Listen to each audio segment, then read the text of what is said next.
beautiful day. And I really, really appreciate your time. It's good to work together, stay together, and also impact into other people's life together with great, great leaders in our midst. And I want to say thank you. I do not take your time for granted. I know how busy you are in your own field, but I still cherish the moment we come together to share our wisdom, knowledge, and experiences and stories. I also appreciate Professor MC Parvax from Bangladesh. No, is it Bangladesh? Am I right? Yes, Bangladesh. Yes. Okay, you're welcome, sir. I want to also appreciate Professor Dr. Ambassador Mary from South Africa. I want to appreciate Dr. Suprata from India. And I want to appreciate one other person that is having problem at the moment with their connection, but I know he will join us shortly. Okay, without wasting much of your time, because time is precious and time is money.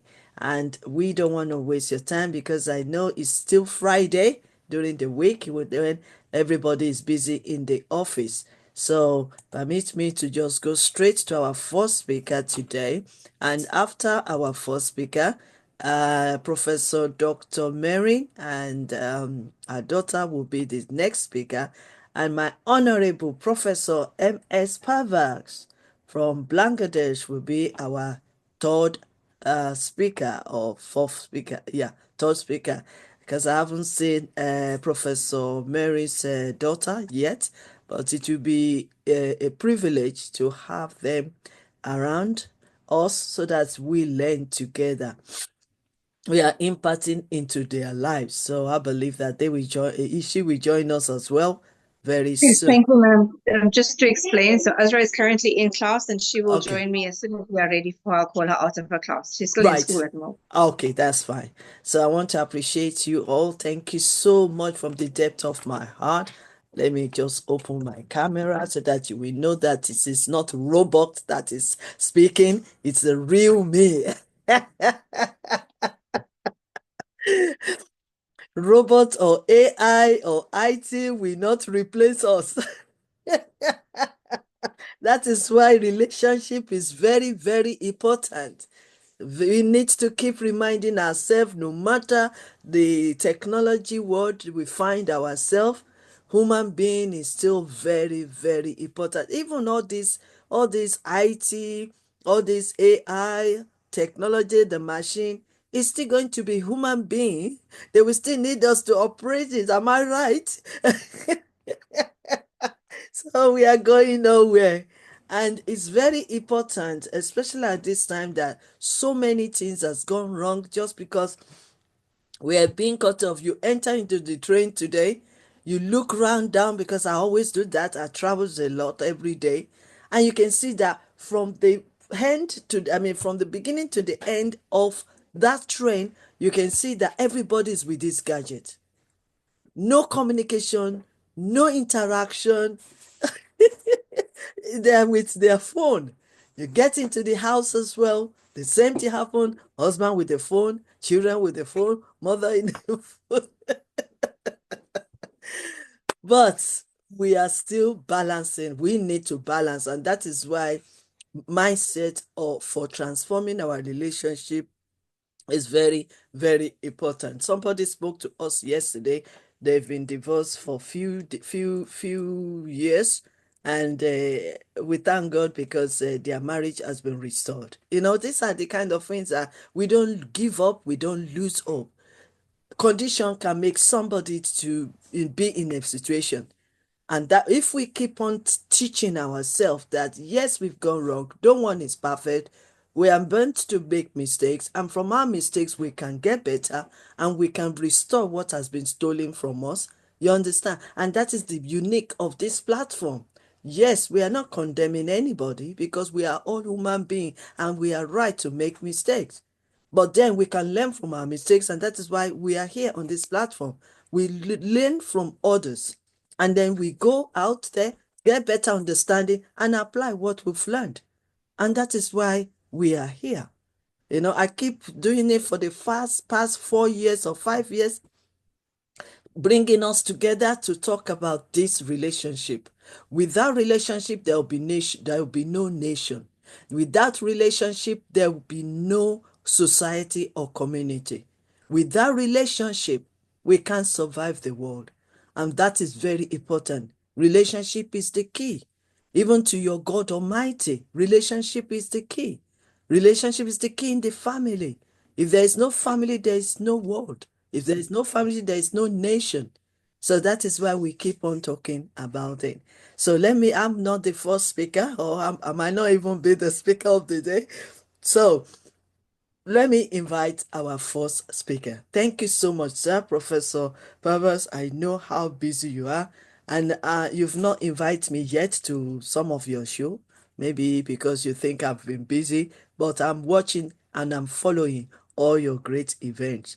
Professor Marie, I'm following you. I'm like a secret agent, secret gate, because all of you are my family, and I have to make sure I'm checking and following and supporting whatever you are doing, especially on social media.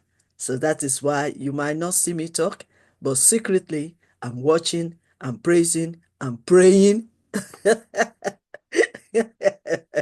And that is who I am, you know.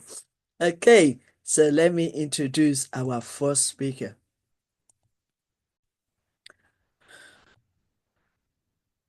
Okay, so our first speaker will be Dr. Suprata Chattopadhyay from India. Dr. Suprata has MSc, MBA, PhD from IIT ISM Dhaba, adept at innovative teaching practices. He is highly networked with the industry. He is not only teaches but also practices, and his students do adore him for the same. He has contributed in more than 30 international journals and have published more than 23 papers in seminars and conferences. Besides, he has authored 3 books. I'm sure it's more than that because he's co-author with some of our books as well on computation in estate management, transport management, value and ethic for engineers and managers. He is associated as life member with ISTD, CMA, PRSI, NIM PM, NHRD, NFED, ISABS, and does mentoring and consulting for various organizations. Because of time, we might not be able to read all the profile, but we can show it on the slide for people to associate themselves with a great leader that is going to share his wealth of wisdom, knowledge, and experience.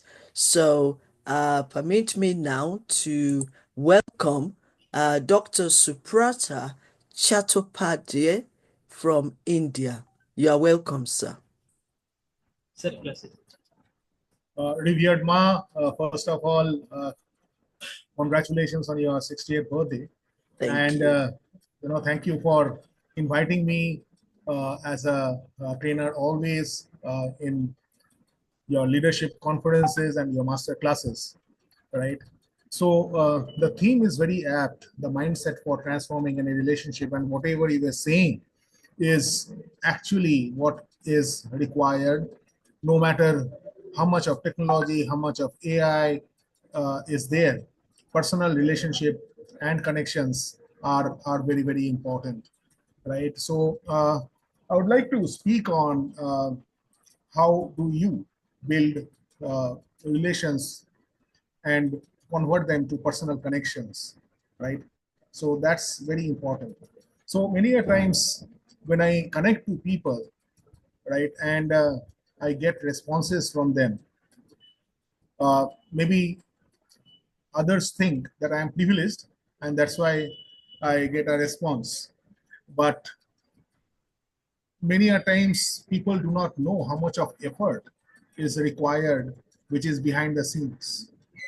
So it requires sincere, dedicated, committed effort to build up relations over time. Because when you are connecting with someone, you are actually starting off just as an acquaintance. So these days on social media as well as professional media, like say for example, if you go to my LinkedIn, I have more than 10,000 connections.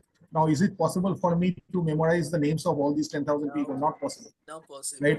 But then what is important is that uh, what I try to do many a times, I'm successful, sometimes I'm not successful, which is that wish them on different events.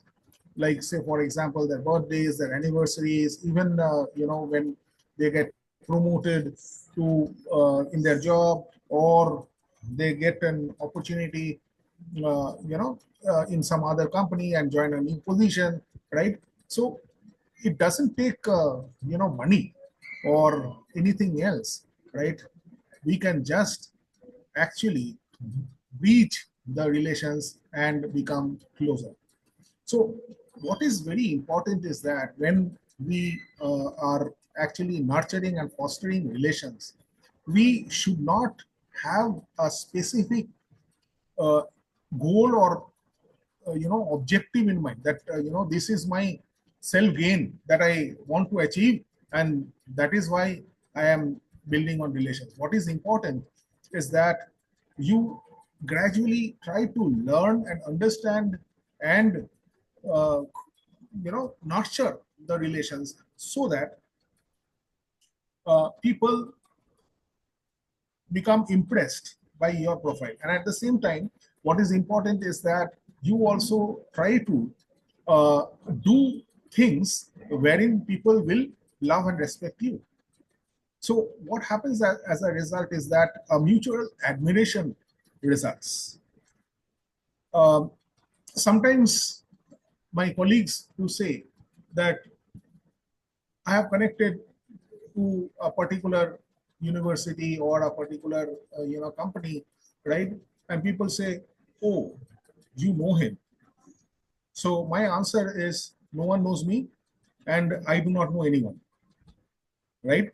But then, what is important is that these days relations and connections are not, in most cases, face to face. But then the trust, faith that is there, that builds on, because again, technology aids that to some extent, because I think Google or Facebook or other media that are there, they know more about us than we know about ourselves. So it is very important to actually build your personal and professional profile in such a way that it actually tells the type of person you are. And based on that, you need to build up on your profile. And if you can build up on your profile and connect to the right people, then what happens is that your uh, relation base or your connection base increases with time.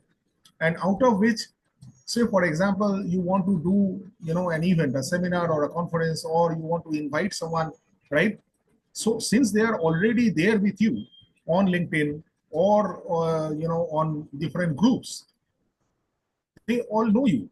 And because they are also following other people, as Riviyadma was telling, that all the leaders that are there, all the advisors that are there, she actually follows them. So, and appreciates them. I've seen in many of my posts, uh, respected Ma has appreciated, and I feel so good, right? So, and I also do the same. So it is both ways. So what happens as a result is that a mutual admiration results, and that paves the way for synergistic relationship management. And gradually what happens is, from the acquaintance of a sense of bonding, a sense of friendship, a sense of camaraderie that results. And when you find that people are actually liking the way that you think, so there is a match in the wavelength, right? To some extent, then what happens is that acts as a catalyst, and that actually propels or accelerates the relations further. And that leads the way to personal connections, and members of your extended family. Because these days, if you see, what has happened is, because of different social media, people are glued to their handsets, their mobile phones. So even when we are sitting, maybe after a day's work, we are sitting with our family, right, over dinner, or we are just discussing. Even then, people are busy watching their mobile phones. So we do not see each other. We do not talk to each other, right? So even if we are talking, we are actually talking, seeing what is happening in the mobile phone. So how do you actually, without eye to eye contact, how do you understand and gaze what goes on in the other person's mind? So, it's practically impossible. So, if you actually want to maintain the ethics of relationship management and build on personal connections, it is very important to nurture that. It is very important to harvest that and see to it that your purpose is actually met. So, say for example, if I, as a professor, right, I write different articles, different messages that I give about I share my thoughts, right? And what happens as a result is that there are many other thoughts that come in. Now, let me tell you, you see, if I share one thought, and say any one of you are sharing one thought, so what happens is two thoughts do come up. But with currency, what happens is, if I have maybe $1 and I give you, I lose that $1 and you gain it. But with thoughts, what happens is it results in synergy, right? So it results in maybe an avalanche of thoughts, and that may lead to brainstorming, that may lead to further discussions, that may lead to some, result in some positive outcomes. So all these, what I am saying about building relations through personal connections, and building connections and personal relations, that is there, it actually requires a lot of time, it requires a lot of patience, and one needs to have a lot of perseverance, so that one can cultivate the relations and take it to a level wherein people are loved, admired, respected, and they are thought that, well, when this person is requesting, then definitely I have to make some time, and I cannot say no. Like, I want to end that whenever my revered ma Professor Dr. Queen Elizabeth tells me that you have to take a session, right? I try my best. Like yesterday, she told me to take a session. Unfortunately, I took my family to and my son to the book fair, so I could not be there. But then she told me straight away that you have to be the first speaker. And this is what personal connections and personal relationship management is, right? So, I had a class, and I there were few students who were there. In fact, that as we are speaking, you can see, one of my student is listening to me, right? I told him that you be there with me, right? So, you know, I I took time out for this session and told some of them that I'll be taking your class maybe at a later point of time, but this is a priority, and this prioritization happens through personal touch, and that is what is possibly the crux of personal connection. Thank you so much, Riverma, for giving the opportunity, and thanks to all of you, respected advisors and leaders of YYCI. Really grateful to meet you all. Thank you so much, sir. Thank you so much, Dr. Suprata Chattopadhyay from India for being our first speaker for today. I really appreciate your time. And no, the way you said it, it's not that I'm commanding you. I always ask humbly ask. You said you have to. No, I don't use that statement. Now, when you tell something, it's an order. Okay. Thank you so much, Dr. Sofrata. I really appreciate our relationship. He even made me to be his mom in In fact, the let me UK tell mom. you, when I joined, even Mm, today, right? You see, she asked me, "How is your family? How is your wife? How's your son?" And she is very fond of my son, right? So she keeps on asking me. So what happens is I get a homely feeling, right? mm, So these are things which no technology can give you, mm, mm. no AI, no AR, VR can give you. This is human touch, and this can never be replaced. Thank you so much. I really appreciate that. Thank you so much. I really appreciate that. You are teaching me to continue and to improving myself, and I'm trying that. We have to. That is why we are transformational leaders, so that we keep, transformation is transforming, is ongoing. So keep improving yourself as you lead others. And that is the only way to influence others. And I want to say thank you so much, Dr. Supraya, for believing in me and trusting me for us to work together. Okay, we have our great leaders on the platform, and I want to say thank you so much to Dr. Presa Delecha. Yeah. Okay, thank you so much for joining us today.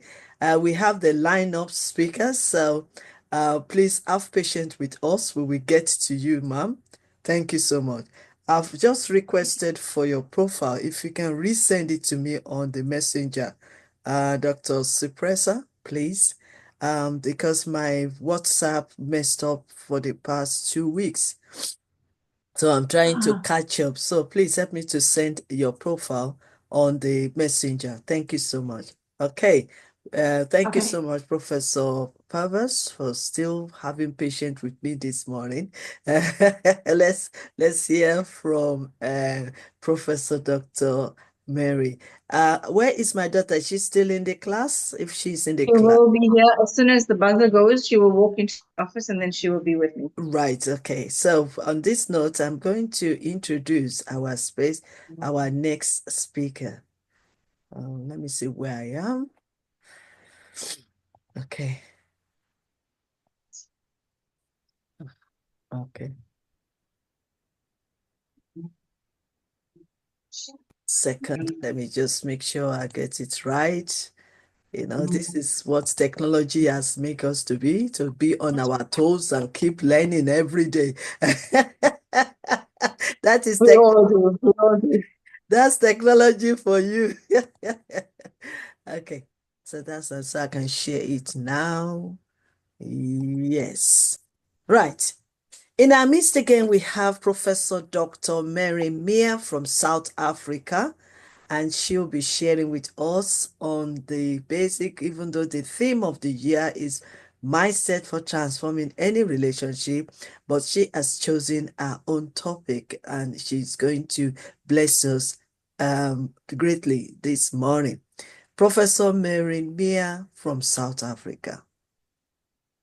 Professor Mia, ambassador, is a global Goodwill Ambassador awarded by the GIA USA, affiliated to the UN, holding dual honorable doctorates in humanity, psychology, education, and humanitarianism. Through our international and local work in education and resource training, Dr. Mia has earned multiple global awards, the Award for Global Academic Excellence Awards 2023 from the St. James International School of Principals. Her most recent accolade granted to her in August, I think we are now in 2025, so I'll be expecting, because I know she's received more than this. So I'll be expecting the updated profile. That's part of my duty to encourage our leaders to keep upgrading. Remember what Dr. Supriya said. They don't know us in person, but they see our profile, and our profile leads them to want to connect with us and invite us to their program. So that is how important it is. And part of our training here at Y.Y.C.I International Transformational Leadership is to keep encouraging our leaders to upgrade their profile. So let's move on. Ms. Maya is the founder of a MIA program, a program she designed to help every individual to motivate, inspire, and advance themselves to the best version for their life's journey.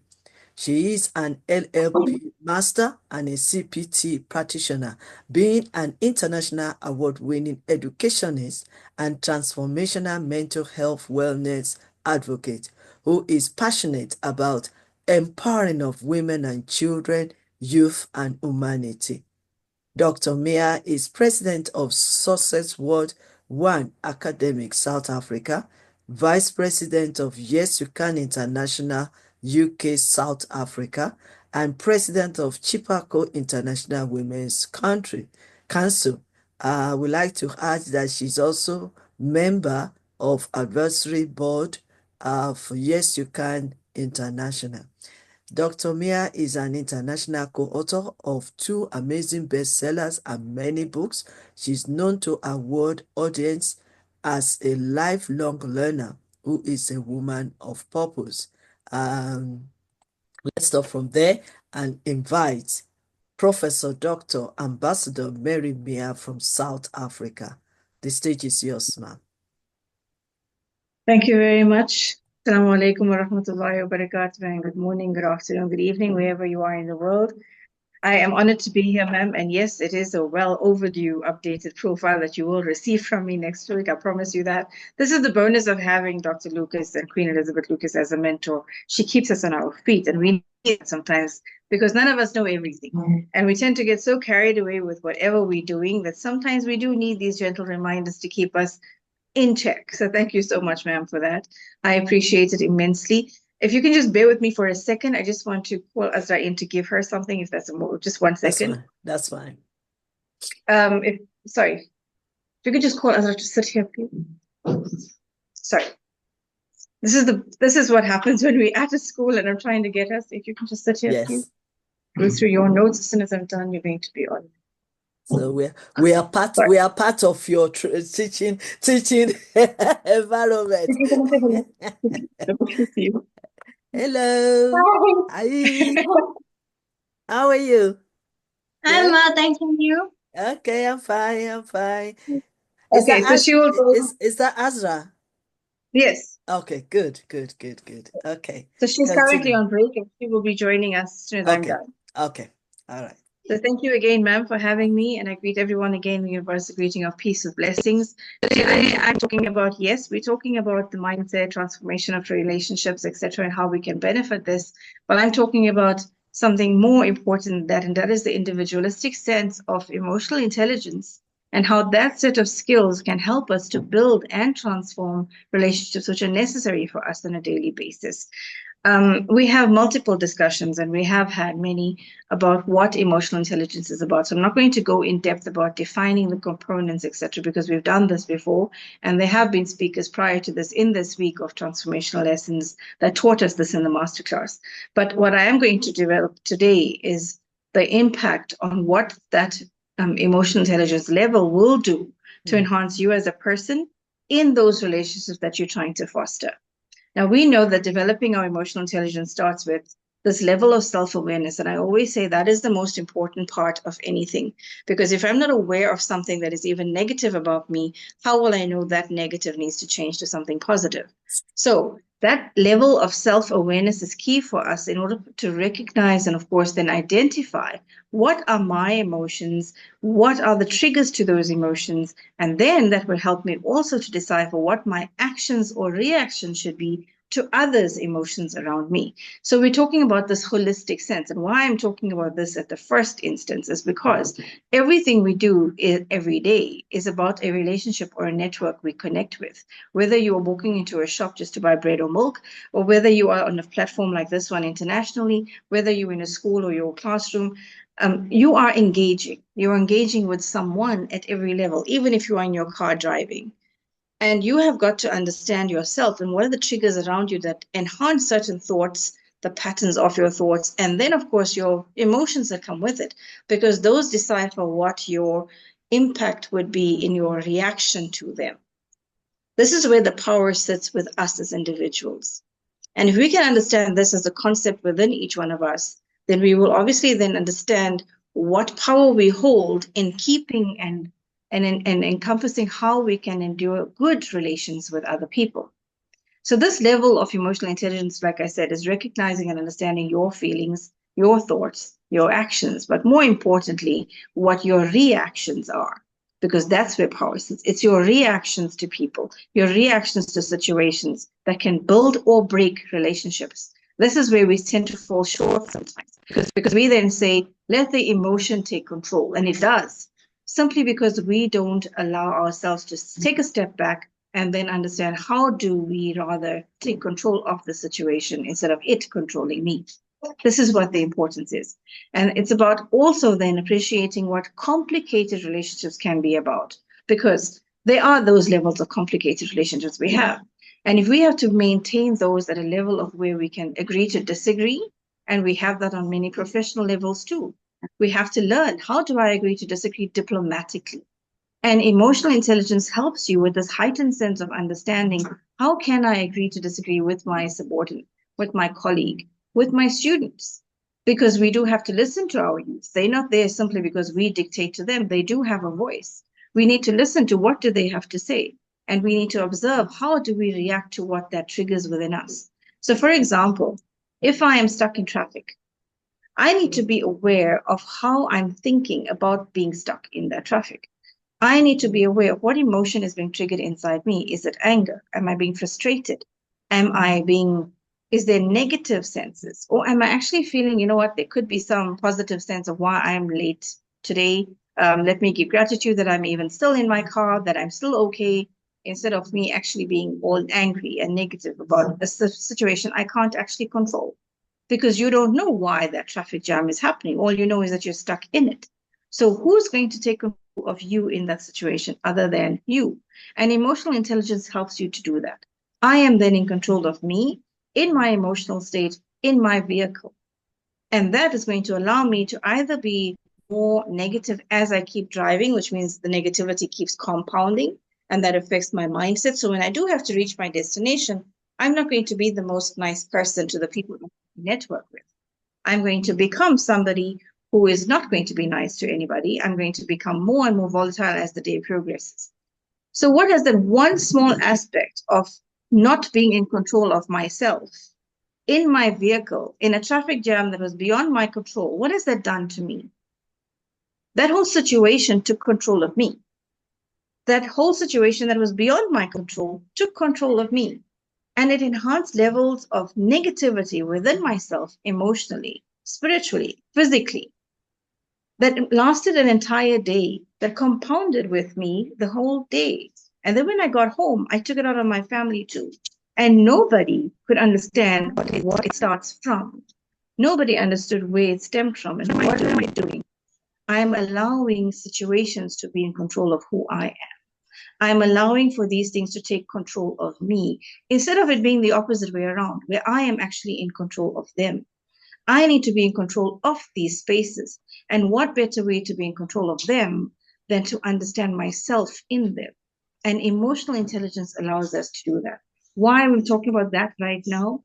Because when I reach any destination, I may be driving alone in my car, but when I'm reaching a pointed destination, I'm going to be networking, engaging, having a relation with someone. That situation that I allowed to lose control over me in that vehicle is going to now negatively affect that relationship I'm going to enter to have a discussion. And, God forbid it be a deal that you want to close. You're not going to be very nice at that deal at the boardroom. You're not going to be very good if you're going into your classroom to teach. You're carrying over the negative energy. And this is not what we want to do. We're actually wanting to do better. We want to become better. In that sense, I'm going to pause and ask right now, how intelligent is everybody who's watching us? How intelligent are you about your emotions? Are you? Are you aware of yourself in your emotional state? Are you aware of what is going on in your emotions? Do you understand what is making you tick? Do you understand your own triggers? What's happening? What needs to happen? What should you be changing, if at all? And an instance that we have to think about is when I'm engaging with somebody, we must understand we want an outcome from that engagement. When I'm talking to somebody, I want them to perceive me in a specific way. If I'm nobody's perfect, but if I'm in a good mood and if I'm in a good space and I speak properly to someone and I get a very rude response from them, or I get a response from them that is not warranted for me being nice to them, does that mean now that I have to become somebody who's equally as negative?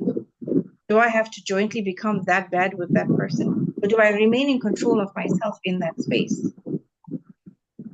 These are things that we have to ask ourselves about, which are key. It's key to us understanding ourselves even better. And one of the most important things for me is when I am in a relationship with anybody at any level, do I have a relationship with myself in that relationship with somebody else? Or do I lose my sense of self as soon as I'm attached to someone? It can be any relationship. It can be yours with your child. It can be yours with people around you. It can be yours with your mentor, etc., etc. And we all need them. We need guidelines. We all need our mentors. But you need to also understand your individualistic trait in needing that mentor. You need certain gaps to be filled, but you need yourself to be able to fill them.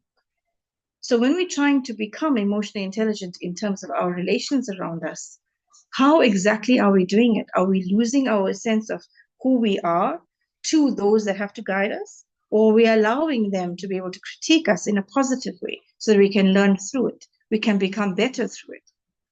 Nobody wants to become a mimic of somebody else. We actually need to be who we need to be, and that means staying authentic in who we are. That's close to being empowered. And when we talk about being empowered, we're not talking about somebody being dictatorial. When I'm empowered, it doesn't mean I can walk into a space and start dictating to somebody. When I'm empowered, it means I'm empowered for myself. It means I'm in control of myself. It means that in any given instance, I am able to take the back step if necessary. I am able to take control of myself, my situation. I'm in control of my emotions, and I make clearer decisions because I'm empowered for me. I'm not empowered to become powerful over others. That is a misconception that is also out there. We do not need more power-hungry people. We actually just need more authentic, love-driven people in the world because we need to build humanity. I know many of us are tired of seeing so much of negativity in the world, and we're surrounded by it. We've seen too many wars, way too many. We've seen too many ills. We see too many videos that are consuming us. We're seeing too many negatives.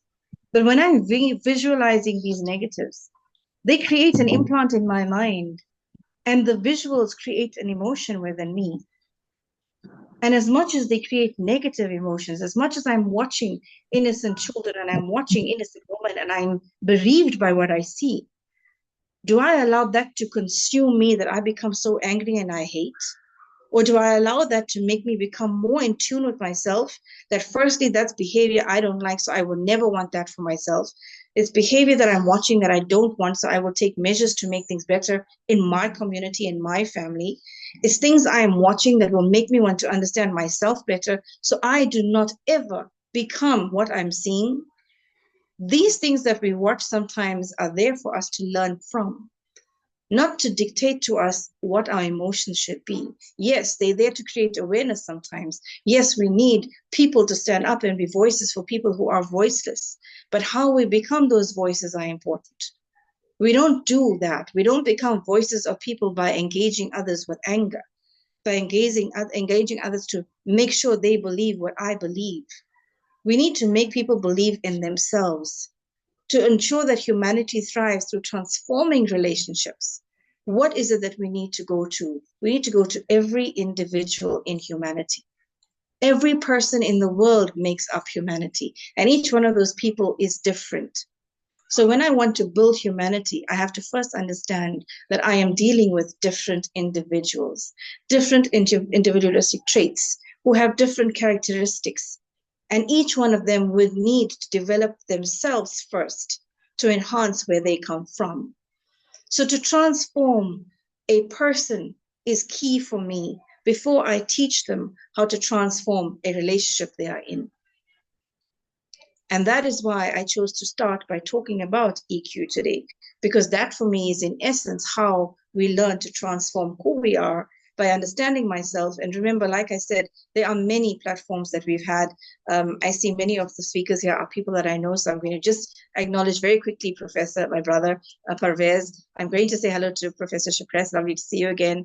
Of course, our chaplain and General Charles. Lovely to see you as well. My dear brothers, Dr. Stephen, I'm seeing you too. Dr. Sabrata spoke just now. And of course, Chaplain Brigadier General Isaac.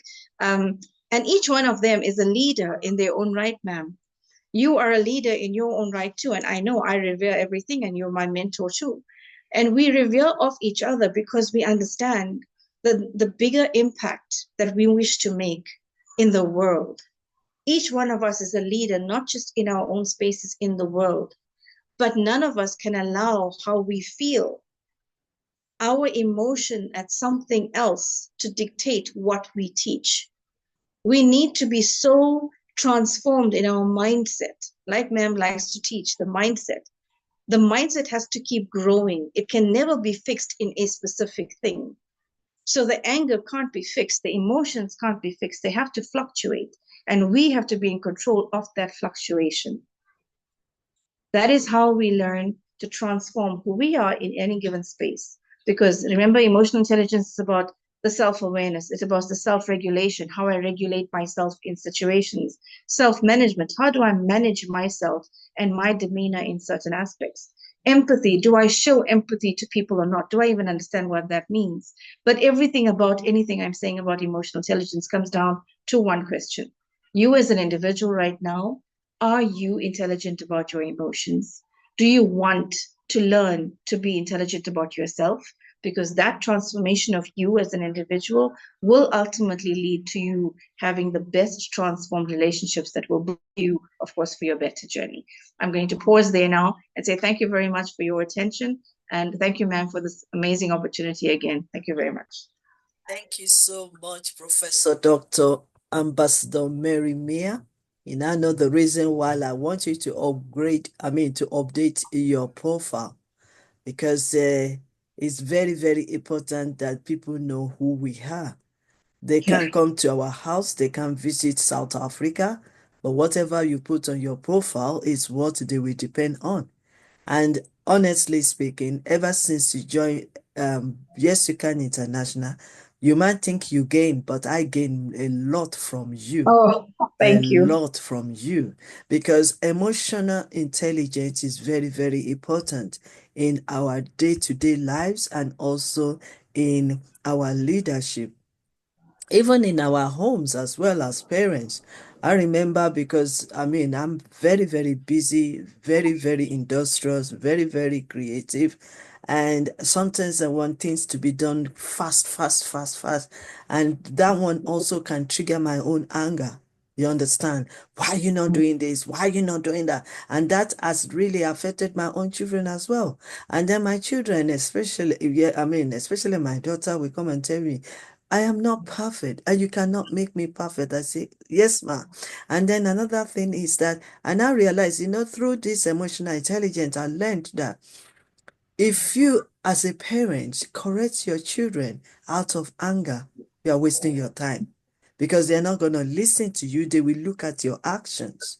Yeah. So if at all you want to correct them, you have to calm down, be at your best, and then you'll be able to correct them.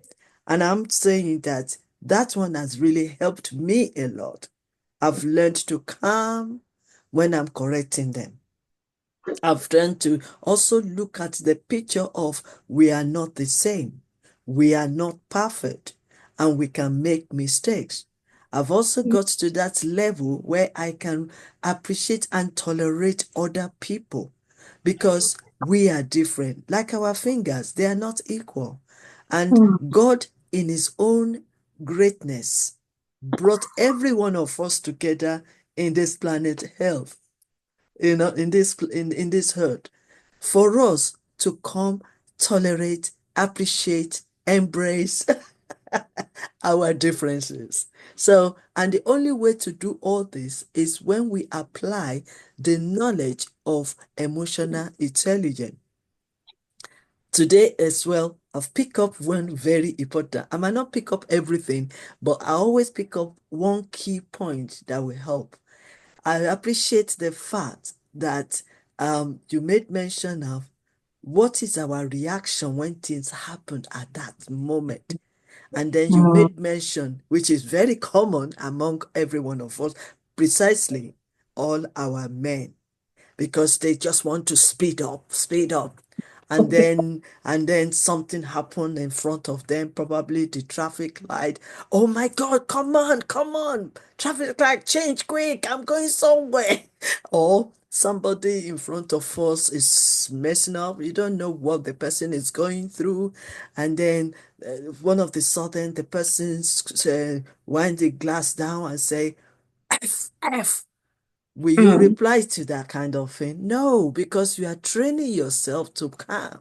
Because you don't even know why the person is doing what he's doing. And then even your own calmness can prevent both of you to have accident. Because if he's doing F words to you and you are also doing F words to him, and two of you are arguing, one way or the other, there will be crash. And then what else? Look at millions of people around you that are also driving, watching your action. Because what you think is what you demonstrate is what they will see, not what you all say sometimes. So that is why it is so important. That is why I keep on saying, Professor Mary, in every master class we do, I don't, sorry to use this word, I don't care how busy you are, you have to be there. I am there, I promise. Thank you so much. Because I am learning and my leaders are also learning. My youths are also learning. Because these are the small things that we overlook. And these are the things that is damaging us and damaging the nation. War does not start overnight. You understand? Violence does not start overnight. Abuse does not start overnight. So why makes all these things happen?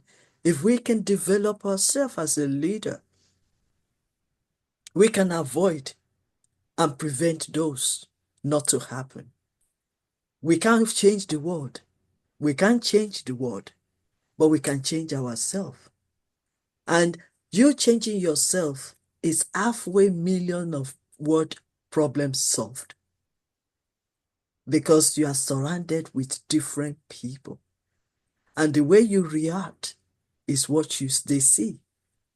Even our own youths and children also, they watch us more than what you say. And that's why we need to be mindful. And that is where this emotional intelligence is very, very important, that we get better understanding of it and we also apply it into our lives to affect our leadership. So I want to say thank you so much, Professor Dr. Ambassador Mary Mia. It's not just ordinary masterclass. It's a therapy section where we also look into our lives and said, okay, all right, this one. And I want to confess to you, sir, ma, on my platform, if I were to tell you something, this transformational leadership conference and this masterclass is changing my own life too. It's changing my family fast. So it's not only for you, it's for me. It's just that there will be one person managing it, organizing it, but really the person that is the organizer is also benefiting from it. And that is why I'm so passionate about it. So I want to say once again, thank you. Is our daughter ready for us? Yes, ma'am. She's just happy Okay. with you now. Okay. So I'm going to introduce her, and then after that will be our Professor Pavas. After Azra Mia, Professor Pavas will be the next, and Dr. Professor Sapressa is one of our great leaders that is joining us for the first time. So she's also going to be sharing with us. At this moment, let me welcome my mentor, Senior Academician, Professor General Charles. Thank you for joining us today. Dr. Stephen Cameron, thank you so much for joining us today. I know that my able ambassador Lucas is trying his best to join us, but the connection is playing up with him. But he will not give up because that is who we are. We don't give up. We are a fighter. We are a warrior. We are the champion, and we can never give up in whatever we do. So I like your uniform. That is great. We promise that we will not hold you back so that you don't miss your next class. So let me No, quickly thank you. introduce yourself. Ambassador Azra Meir is a YYCI Global Youth Ambassador.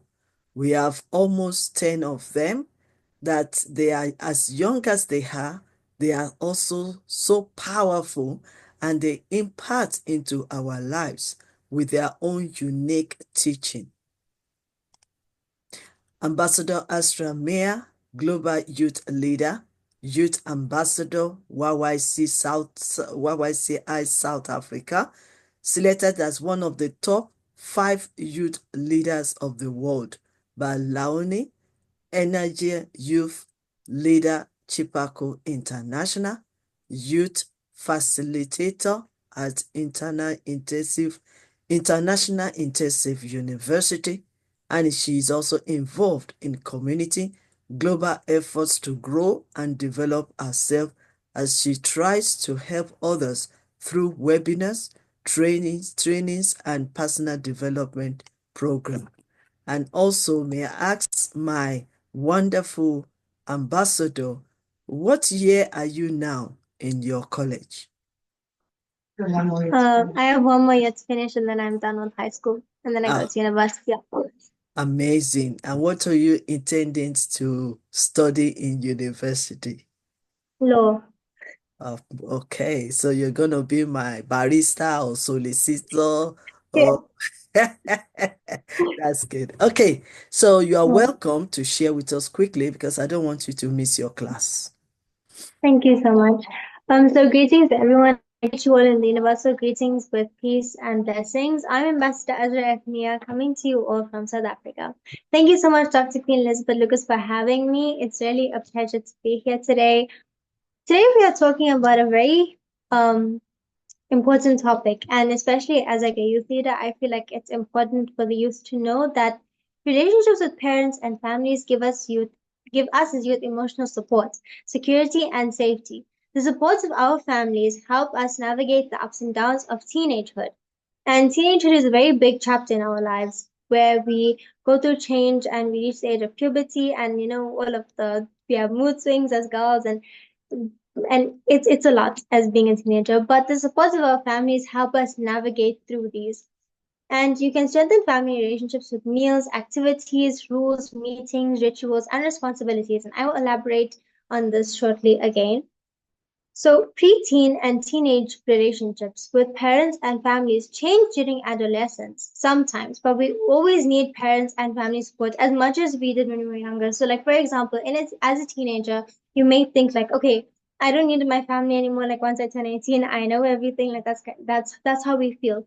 But at the end of the day, we need to remember that no matter how old we get, no matter where we are in the world, our family will always be our family. And when we are young, our family's role is to nurture and to guide us. Now, as we grow as teenagers, we might find this that our relationships to our parents is becoming more different somehow. They remain a source of care, emotional support, security, and safety for us as their child, as well as offering us practical and financial help. Because we as children still love our family despite what may come our way, as I've just mentioned, and they want and and once we see them wanting to be involved in our lives, even though their attitude or behavior might sometimes send a different message, I have to say, it offers us as a youth a feeling of belonging and a sense of pride as well. Adolescence can be a very difficult time for youth, as I mentioned, that it's a period that has different variations, like you go through change and you're in school, all of that. And we go through rapid physical changes as well as emotional ups and downs.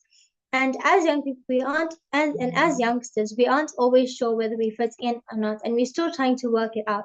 My mom, however, is also a mentor of mine, and she teaches me, and I love this because as much as I may feel like I may be like, so like in high school, you have this sense of like where you want to fit in. But my mom keeps on teaching me that I'm not born to fit in, and it's okay to stand out and be myself always. Adolescence can also be a time when peer influences and pressures in school can cause stress. During this time, our family is our secure emotional base where we feel loved and accepted, no matter what, what's going on in the rest of our lives. Our family can build and support our levels of confidence, grow our sense of resilience as we reach optimism and find our identity. When our family sets rules, boundaries, and standards of behavior and builds strong relationships with us, it gives us a sense of consistency, safety, and belonging. And we must respect those rules because they are for our benefit. As much as you may think, like, for example, you may have a mother and she is very strict, right? And in a sense where you're at school and you have the influence like in like people and this and because you have a strict mother throughout the week, for example, she may take your phone away. But you feel like, oh my God, but all my other friends have their phones and stuff. However, it's for the benefits because later on in life you will realize that you will actually say thank you and say, Mom, you were right. I should have given it in. So it's like that. So we may think like they're making all of these rules and it's like it's so like why is it even necessary? But as youth leaders, we need to learn that we need to be that role model for others. And if we listen to our parents and if we follow those rules and if we carry it out in schools and be ourselves, we become role models for others as well. Supportive and believe it or not, our family's life experiences and knowledge can be useful to us as children. Supportive and close family relationships protect us from risky behavior, for example, like alcohol, vaping, and drug use, and mental health problems like depression as well. Our family support and interest in what we are doing at school can boost our desire to do well academically as well. The ordinary everyday things that families do together build strengthen, and nurture relationships with us as teenagers. So I would like to end with a quote. So, and I quote, family is not an important thing. Family is everything. Thank you so much to YYCI, and I hope, and thank you so much to Dr. Queen Elizabeth Lucas, one of my mentors, for having me here. It's amazing to be on this platform, especially as an ambassador. I'm so grateful to you. And don't forget, guys, face the world with a smile on your face and your head held high. Love you all. May God bless. Thank you. Depth of my heart. Thank you so much. Quickly, don't miss your class. We appreciate you. Thank you for joining us this morning. And I wish you all the best in your studies. I want you Thank to you so just much. aim, always aim. The only way I want to be proud of you is when you aim higher, so that when your result comes, you focus, you practice well, you prepare yourself, and then you text me and say, oh, Queen Mother or Dr. Elizabeth or whatever, guess what? I am getting the best result. And then what will I do? I don't drink champagne. I don't drink alcohol. I just go into my cupboard, take a nice drink, cedar orange juice, and then celebrate your achievement. Okay, so I wish you all the best. Thank you so much Thank you so much. for that amazing teaching that you have shared with us this morning. Okay, without wasting time, because I believe Professor Pavas is ready, I'm just going to introduce him. Dr. Stephen, how are you today, sir? Well, you please let me know when you are ready to take over from me. Our chairperson of the masterclass is having challenges of joining us. He's trying all his best. So at the moment, we just bear with him. And also, we have Dr. Stephen Cameron. He's been working hard since Monday. So he might choose to relax this morning, or he might decided to continue with the moderating, but I will get a signal from him because he's been working at both the morning section and the evening section. He's been working so hard. I want to appreciate all our great leaders. One thing about me that I'm grateful for, that those people working my team and others, even all my leaders, including Professor Pavas, they've understood my lifestyle. I'm a very iron lady, unstoppable. And yeah, they bear with me, my mentor. So they are always on their toes, and I do not take it for granted. I'm grateful. I'm grateful. I just work on excellent. I mean, like last year, I traveled to Nigeria, and everybody's doing whatever they can do. And some of them organize their own organizations, conference on webinar, and they're saying, I have to be 10 person, I have to be 10 person. So I end up traveling within Nigeria, and I was so impressed that they can do something without me interfering. They are progressing in their businesses and organization, their NGO. They are organizing. I mean, I was just so impressed. And that is what leaders need to do. I mean, I've told some of them, I said, if you cannot aim higher than me, then you are not learning from me. Because my children, my mentees, they have to do far, far better than me. I am just the start off. So if they're not aiming that, then I need to scold them. And it's a good scolding. What are you doing? Come on, press yourself. Because that is my own achievement. If you succeed, if you progress, that is my own achievement. That is my own take home. That is my own income. That is my own paycheck. So that's why I keep pressing on to do this masterclass for them to learn, for all of us to learn together and take action. I mean, I don't have them working in my organization. My as organization is me, myself, my husband, and only 2 or 3 people.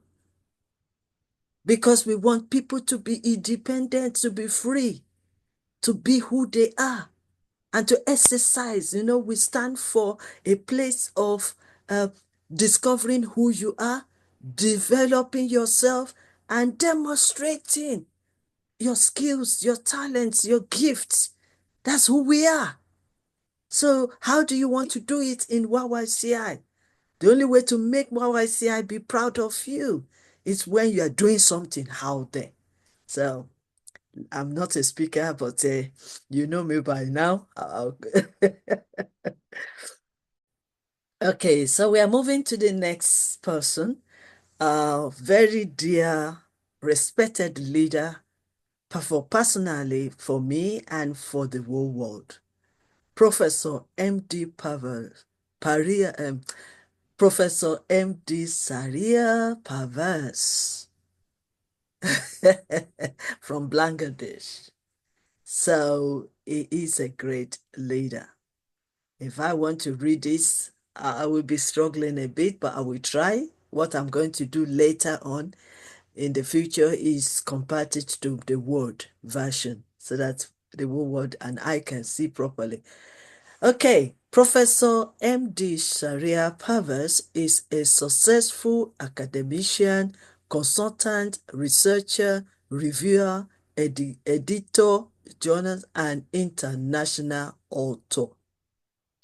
He's an inspirational, motivational, conference speaker, advisor, international award-winning, and Chancellor Gold medalist, certified human resources consultant, and think tank fashion critics, writer, editor, author, academician, researcher, like I've said. Permit me to just show you the slides if you can read it, but I believe that immediately after our master class next week, I'm going to beg him to give me the Word version so that I can read properly. I know I have a very sharp eye, but at the same time, it will be more better for me to read it on the Word version. Okay, let me use this time to welcome Professor MS Pavas. Please, if you can introduce briefly as well, Yes. your organization and what you do before you start your lecture. Thank you. Thank you so much, madam. And you can you can have extra 5 minutes more for doing Oh that. no, it's okay. Basically, it's my honor that I am speaking in front of a person which I respect most and most and most in my life, because she is our Queen Elizabeth, our respected madam. And basically, I am a very simple person. Professor Parvez, my name is Parvez, is enough for me.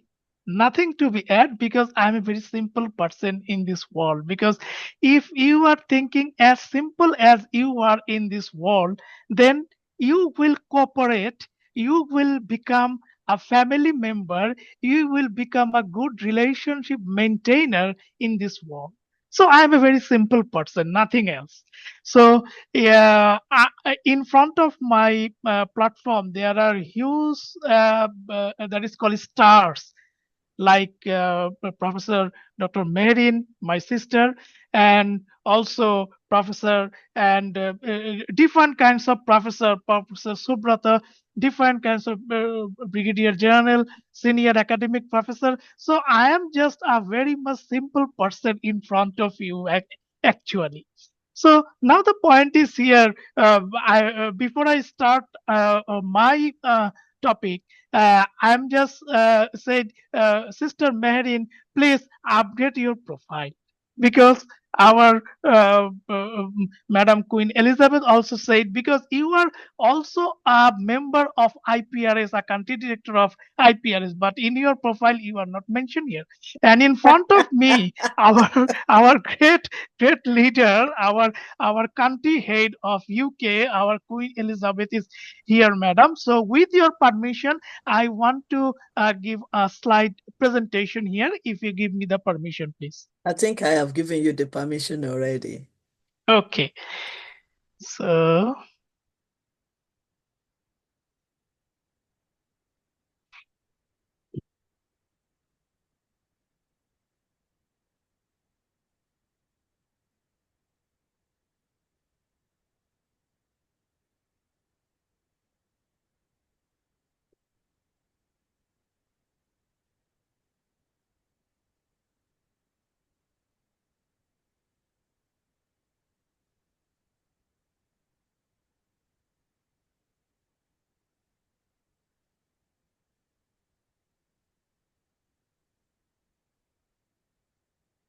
it's okay? Yes, it's okay. If you can make it larger. Yeah. Yes. So happy birthday, our Professor Dr. Queen Elizabeth, madam. Already Thank is you. past, but yes, you are still in a birthday moment. Yes, So I'm still I, celebrating. Even yes, tomorrow, I'm going to be celebrating with my yes. world leaders. So it's my pleasure that I am giving a wishing a great birthday from my organization, because you are the country head of IPRH United Kingdom. So let's me begin with my presentation. That Madam already told many things about me. I am very much simple person, nothing else. So these are my affiliation. I am not gone through it. So now come to the matter that the relationship is matter. And yes, this year theme is mindset for transforming any relationship. So for that reason, I am just selecting for today a very vital issue that is called the basic relationship. And what is the other basic relationship? The basic relationship is the family relationship. Without family bonding, it's not possible for you to gain this world, to success your dream. Because why do you share your feelings with your father, with your mother, with your parents, with your daughter, with your son, with your husband, with your wife? Because family is a bonding. So without family relationship, the bonding of a family relationship is not possible to sustain the relationship in this world. So what is a relationship? It is a interaction between two or more people. And in a family relationship, there are many people are related with us. Our uncle, our aunties, our grandparents, our cousin, all are related with our family. They are our family member. And in the roles and responsibilities of the teenager in a family relation, they have the relationship maintained in a school, in a household, in a family time, also in a employment, they also maintain the relationship. So where they get the point, they get all these things from their family. And what is the role or responsibility in your family? Like if I thinking I'm a family member, what will be my role in my family? So the point is here, there are some question arise in my mind. Then how would you describe it? How would you describe your family? May in our university teaching career, when I ask a student that what's about say about your family, many of my students doesn't know how to describe the family. So it is the moral issue in this world that in my child, if I am not just say that yes, this is the name of your grandfather, this is the name of your grandmother, your father name, your mother name, your uncle name, this is your family structure, this is your family belongs to. If I notice them in this childhood era, then how I am become a great parents for my child. So how do you think it come about, and what life experience have helped to sharp it? So it is these are the question that how can we valued our family relationship, and how can your attitude and behavior can affect the family relationship. The point is here, we they will either help strengthen or destroy them. Like if we are not taking it seriously, then it destroys sometime our life. And if we take it seriously, then yes, family relationship actually strengthen our future relationship. And the way to strengthen the family relationship, showing appreciation, giving affection, being committed, spending time together, building this tradition, utilize the creative problem solving, and practicing the constructive communication. So where the destroy the family relation, how your family relationship destroy, refrain from giving affection, withholding emotion, avoiding certain family member, then using destructive communication. There is no communication between father and mother, there is no communication between children and uh, parents. Your communication may be destructive and also withdrawal you from your family matter. So your family become a destructive family for you if you are not maintaining this social relationship with your family.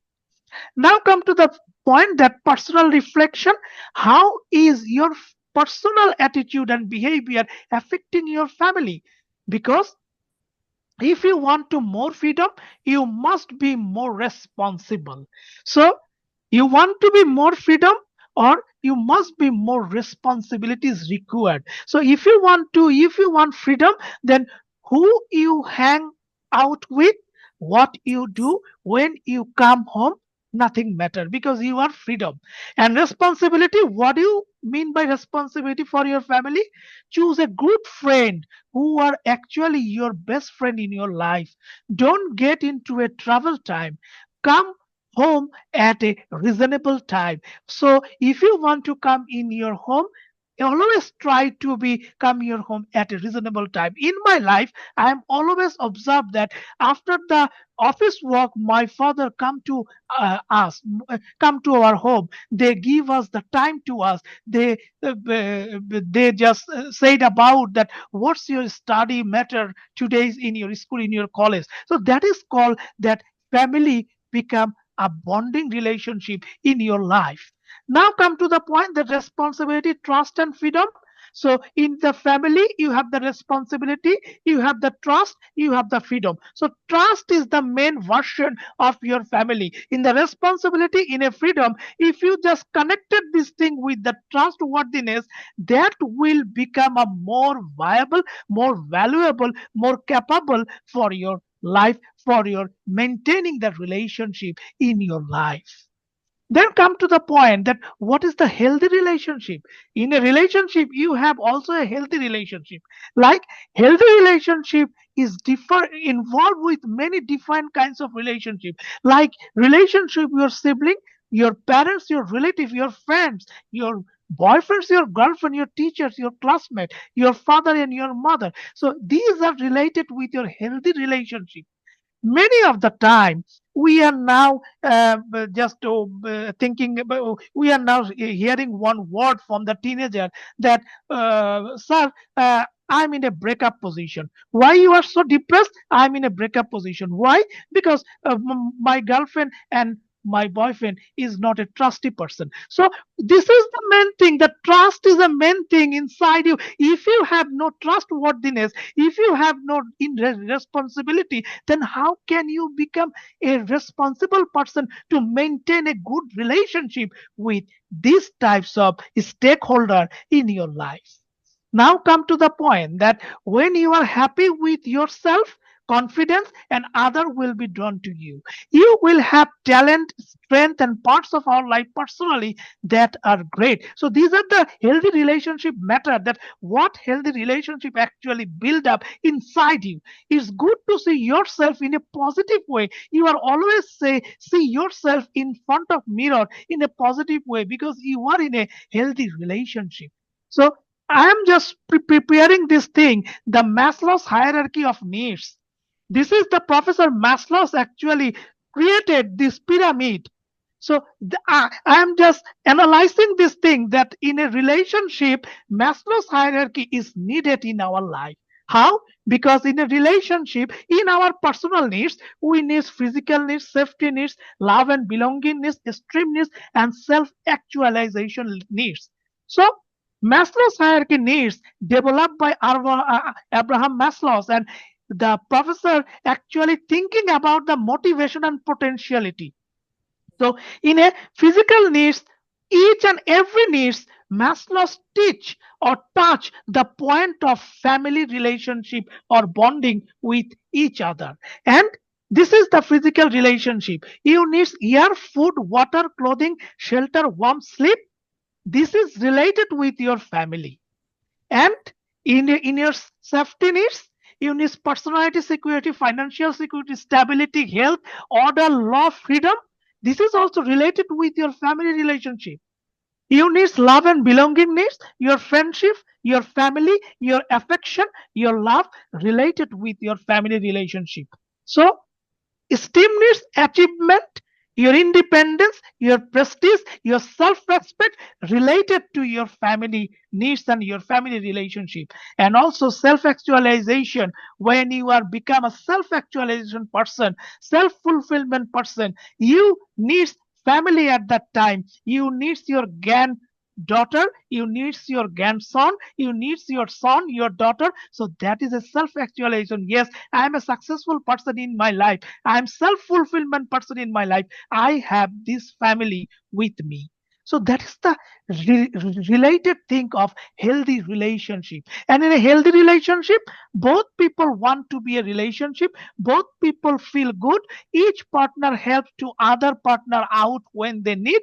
Both people are comfortable being themselves. Each partner being out of positive in other, the strength and talents to be a better person. So this is the point, that in a healthy relationship, you need trust, you need talk to each other easily, respect each other, honesty each other, then laugh together. Laughing is the best policy for become a happiness. Then share your similar interest with each other, and you are thinking that yes, respectful work through disagreement. So if you are want to be disagree with another person, then you show your respect that yes, this is not in this way, this is in another way. So you can become a healthy relationship in your era. So my point is here, if you want to do anything, then actually fight for it. Basically, in our life, relationship is a matter, and in a transformer relationship, creating, we are facing many problems in our life. So, if you want it, then you fight for it. Because if you fight for a good maintaining relationship in your life, then you are become a successful person in your life. Without family, without relationship, without good relationship, it's not possible for you to sustain the the finest relationship in your life. So thank you so much for being your attention with me. And if you want to connect with me, you can easily capture this thing from your pump top or your mobile phone. So thank you again. I am giving my thanks to YYCI, because this is one of the international platform in this world who is actually thinking about this crucial issue that is called relationship.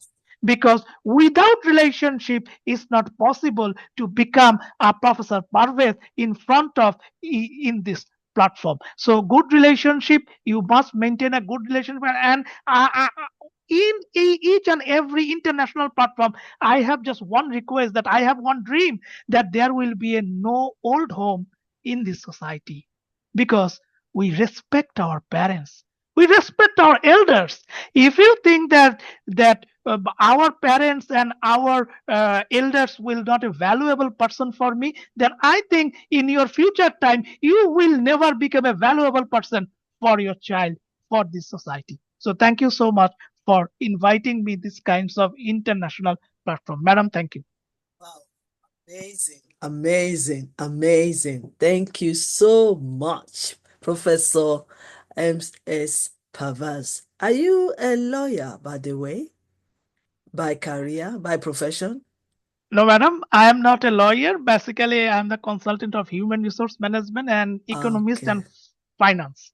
Right, right. That is how this platform is so unique. We are not just here to speak, we are here to transform our relationship, to connect, to know each other, and also to blend together so that all of us can impact into other people's lives. And I want to say, Professor M.S. Pavas, thank you so much for your amazing presentation.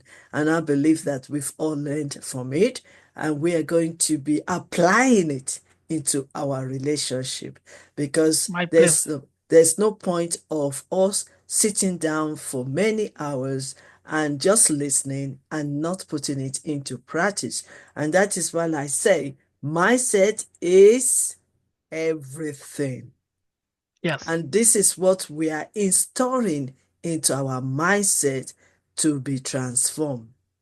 If we can transform our relationship, then we are solving the problem in the world. If we can transform our relationship, then we can have peace of mind. Then we can promote peace. Then we can build bridges.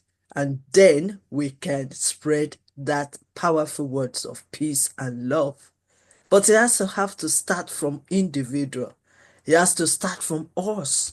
It has to start from the family. And I'm glad that Professor M.S. Pavers focus really on family. Because when there is no family, there is no nation. Family build nation. So if we are in peace with ourselves, in our family, then it is so easy for us to spread that peace all over. All these wars and violence that is taking place there is because of the misunderstanding of relationship. So that is why we need to be coming together and build ourselves in respect of profession. I mean, like I said, president of any country can come to this platform. The royal traditional rulers, they're coming into this platform. The bishops, and even, who knows, I mean, there's no limitation. Pope Francis can be on this platform. Oh, yes. President Trump can be in this platform. There's nothing holding them back. The Prime Minister of United Kingdom can be on this platform. Even any of our leaders on any African country, Asian country, everyone, Arab country, they can be on this platform because it is not limited. And because we are focusing on relationship. So the more you can build your relationship, the more the influence, the more the explosion. Because you are building a healthy relationship. And that enough can attract many. And I want to say thank you so much, Professor M.S. Pavers from Blanket. Thank you, madam. Thank Thank you you so so much. much. Thank you so much. Before I invite our next speaker, our newly visitor, but can only be visitor once. After that, you are YYCI International family. So permit me to first of all appreciate all our great leaders that are joining us on this platform. Thank you so much for joining us. Dr. Fatai Toromade is in the background because he's also a great teacher in a school. So when it is when he is opportune, he will be talking to us later today. But at the moment, it might be, I can see that he's registered himself in, and he can be in the class at the moment teaching our beautiful and handsome children. Okay, Ambassador Sarah Samuel, thank you so much for joining us today. Right, let me introduce our next speaker. And please, Dr. Stephen, I'm waiting to hear from you, sir. Let me just know the present situation. Okay, we are moving on, and we are calling our guest speaker because this is our first time of joining us on YYCI International platform. Professor Dr. Cipressa Delija. I believe she can correct me if I am wrong with the pronunciation of the name. Delia, okay. Yeah. Professor Dr. Delia, born and educated in Albania, is a professor of English in the Faculty of Foreign Languages at the Tirana University, Albania. She has been teaching for 46 years now. Wow, wow. I bow down for you, ma'am. That is why we need your wisdom. That's why we need your knowledge. That's why we need your experience. Professor Delia is a national and international speaker, national and international teacher, trainer, book writer, poet, leader, conference organizer, a lover of wellness, positive change, improvement, growth, empowerment, knowledge, learning, encouragement, and inspiration of the teachers, student teachers, and women, not only in Albania. Professor Delia is a philanthropist. She has set up the first resource room for student teachers at the faculty. She's been teaching for so long to create space for our student teachers to study and to feel comfortable. She is the Global Wellness Ambassador, and she is the Albania Ambassador for ESWP Empowerment through spoken words, poetry, and TAPNU, N2U. So, but before then, let me recognize um, Dr. Shasida Mehta. Thank you so much, sir, for joining us this morning. We really appreciate your time. Okay. Uh, Dr. Stephen Cameron, can you welcome Professor Dr. Cypress Steele? Yes, ma'am. Thank you so much for this great opportunity. And thank you so much, a very dear Professor Queen Elizabeth Lucas. You are an amazing mentor, a great leader, and we love you. And what an amazing fifth day of this transformative event. And we are loving it. I mean, it's your birthday week as well. We've celebrated your birthday day before yesterday and your book launches as well. And I'm pretty much sure those books were definitely proved to be groundbreaking books. And and it's an amazing event with amazing people around us. And Honorable Ma'am Marine Mia is with us. Honorable Senior Professor General Charles Abora is with us. Honorable Chaplain Brigadier General Isaac Christian is with us. Honorable Professor M.S. Pervez is with us. Honorable Professor Dr. Subrata is with us. And Honorable Dr. Shashi Dhar Mehta is with us. Honorable Ambassador Fateh Toramade is with us. And it's really my honor to introduce our great leader, Shipresta Delia. And we really admire you, ma'am. And you're an extraordinary leader whose work in the realm of mindset and professional development has made profound differences in the lives of many. Ms. Delia, expertise in transforming relationships through mindset is a testament to her deep understanding of human connection and growth. As a mentor, she has helped countless individuals unlock their true potential. In today's masterclass, Mindset for Transforming Relationships, she will share her powerful insights and practical knowledge with us, empowering us all to transform our own relationships and lives. We are delighted to have you here with us, Honorable Ma'am. The stage is all yours. Thank you. Thank you. Thank you. Um, actually, I've no words how much I am honored I to think be. there's something with your picture. If it's brightened too much or if it is a shadow, something, because it was much better before, but now it looks like it's too uh,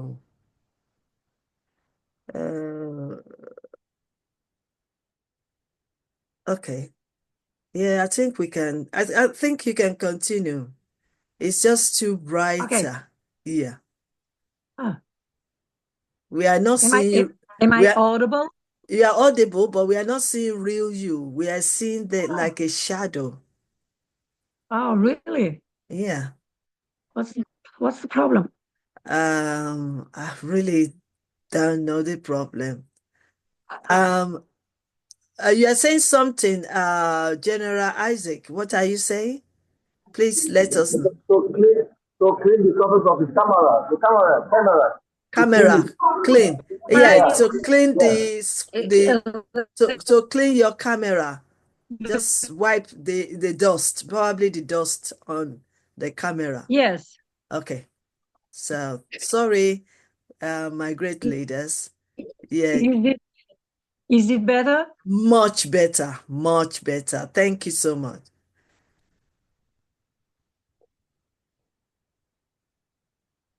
Is it better?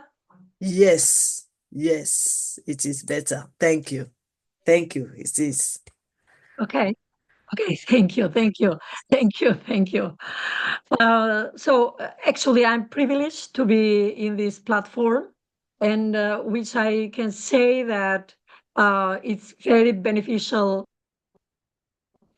not only for leaders, but especially for, but I'm a long life, educator. So as you saw from my very brief biography, so I've been teaching for more than 46 years now. Um, which makes me genders and beliefs of my students, but not only that, of their parents as well, their family backgrounds on the other side. So, but also a national and international speaker, I've been in connection with a great number of professors. So that's why I would like to thank you, in particular, um, Professor Dr. Queen Elizabeth Lucas, the director of Yes You Can International Academy, which really humanity, not only to ourselves, but global assistance to everyone. Thank you, Professor Dr. Ambassador Marim, who is a very bright-minded woman who I highly appreciate her in all her talks with the platforms. But also, I would like to thank everyone in this platform, because everyone is a very skillful person in this field. So and talking about changing the mindset of the relationships of the people in our in our places, it's very, very crucial, and also I would say that we should first understand, as Professor Marin just said, that without understanding ourselves, without identifying who we are, because sometimes we prejudice, sometimes we talk, we speak, but we forget to get to know ourselves.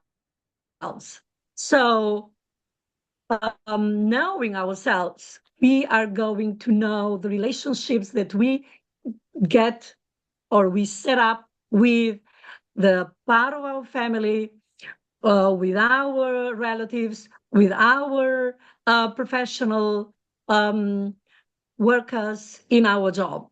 So many people develop both personal and professional relationships at work.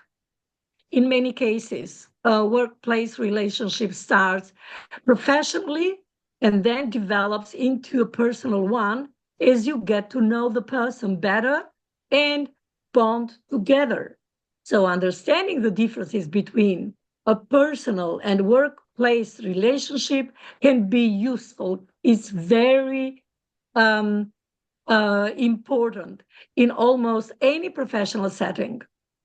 So now I would like to discuss about these relationship types, which mean a lot in our lives, and also what makes the difference. Because without knowing the difference, we cannot, place ourselves where to sit. So to understand the important working relations versus personal relationship differences, it's helpful to know what each of these means on its own.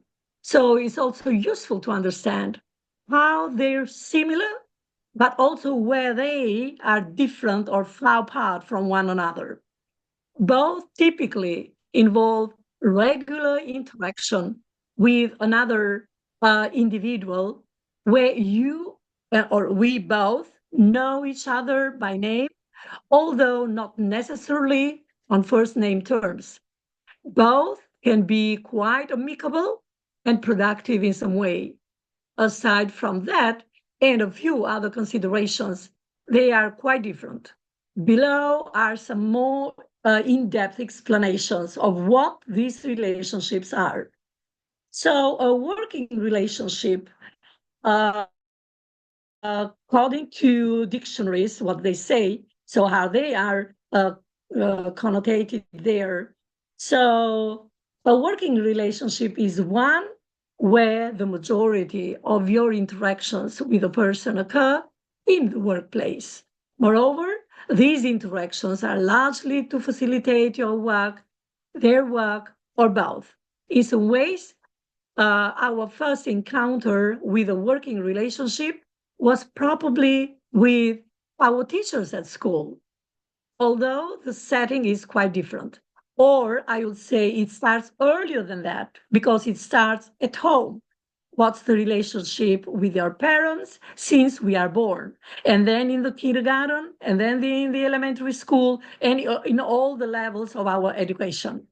So in a working relationship, the levels of the intimacy between you is quite low.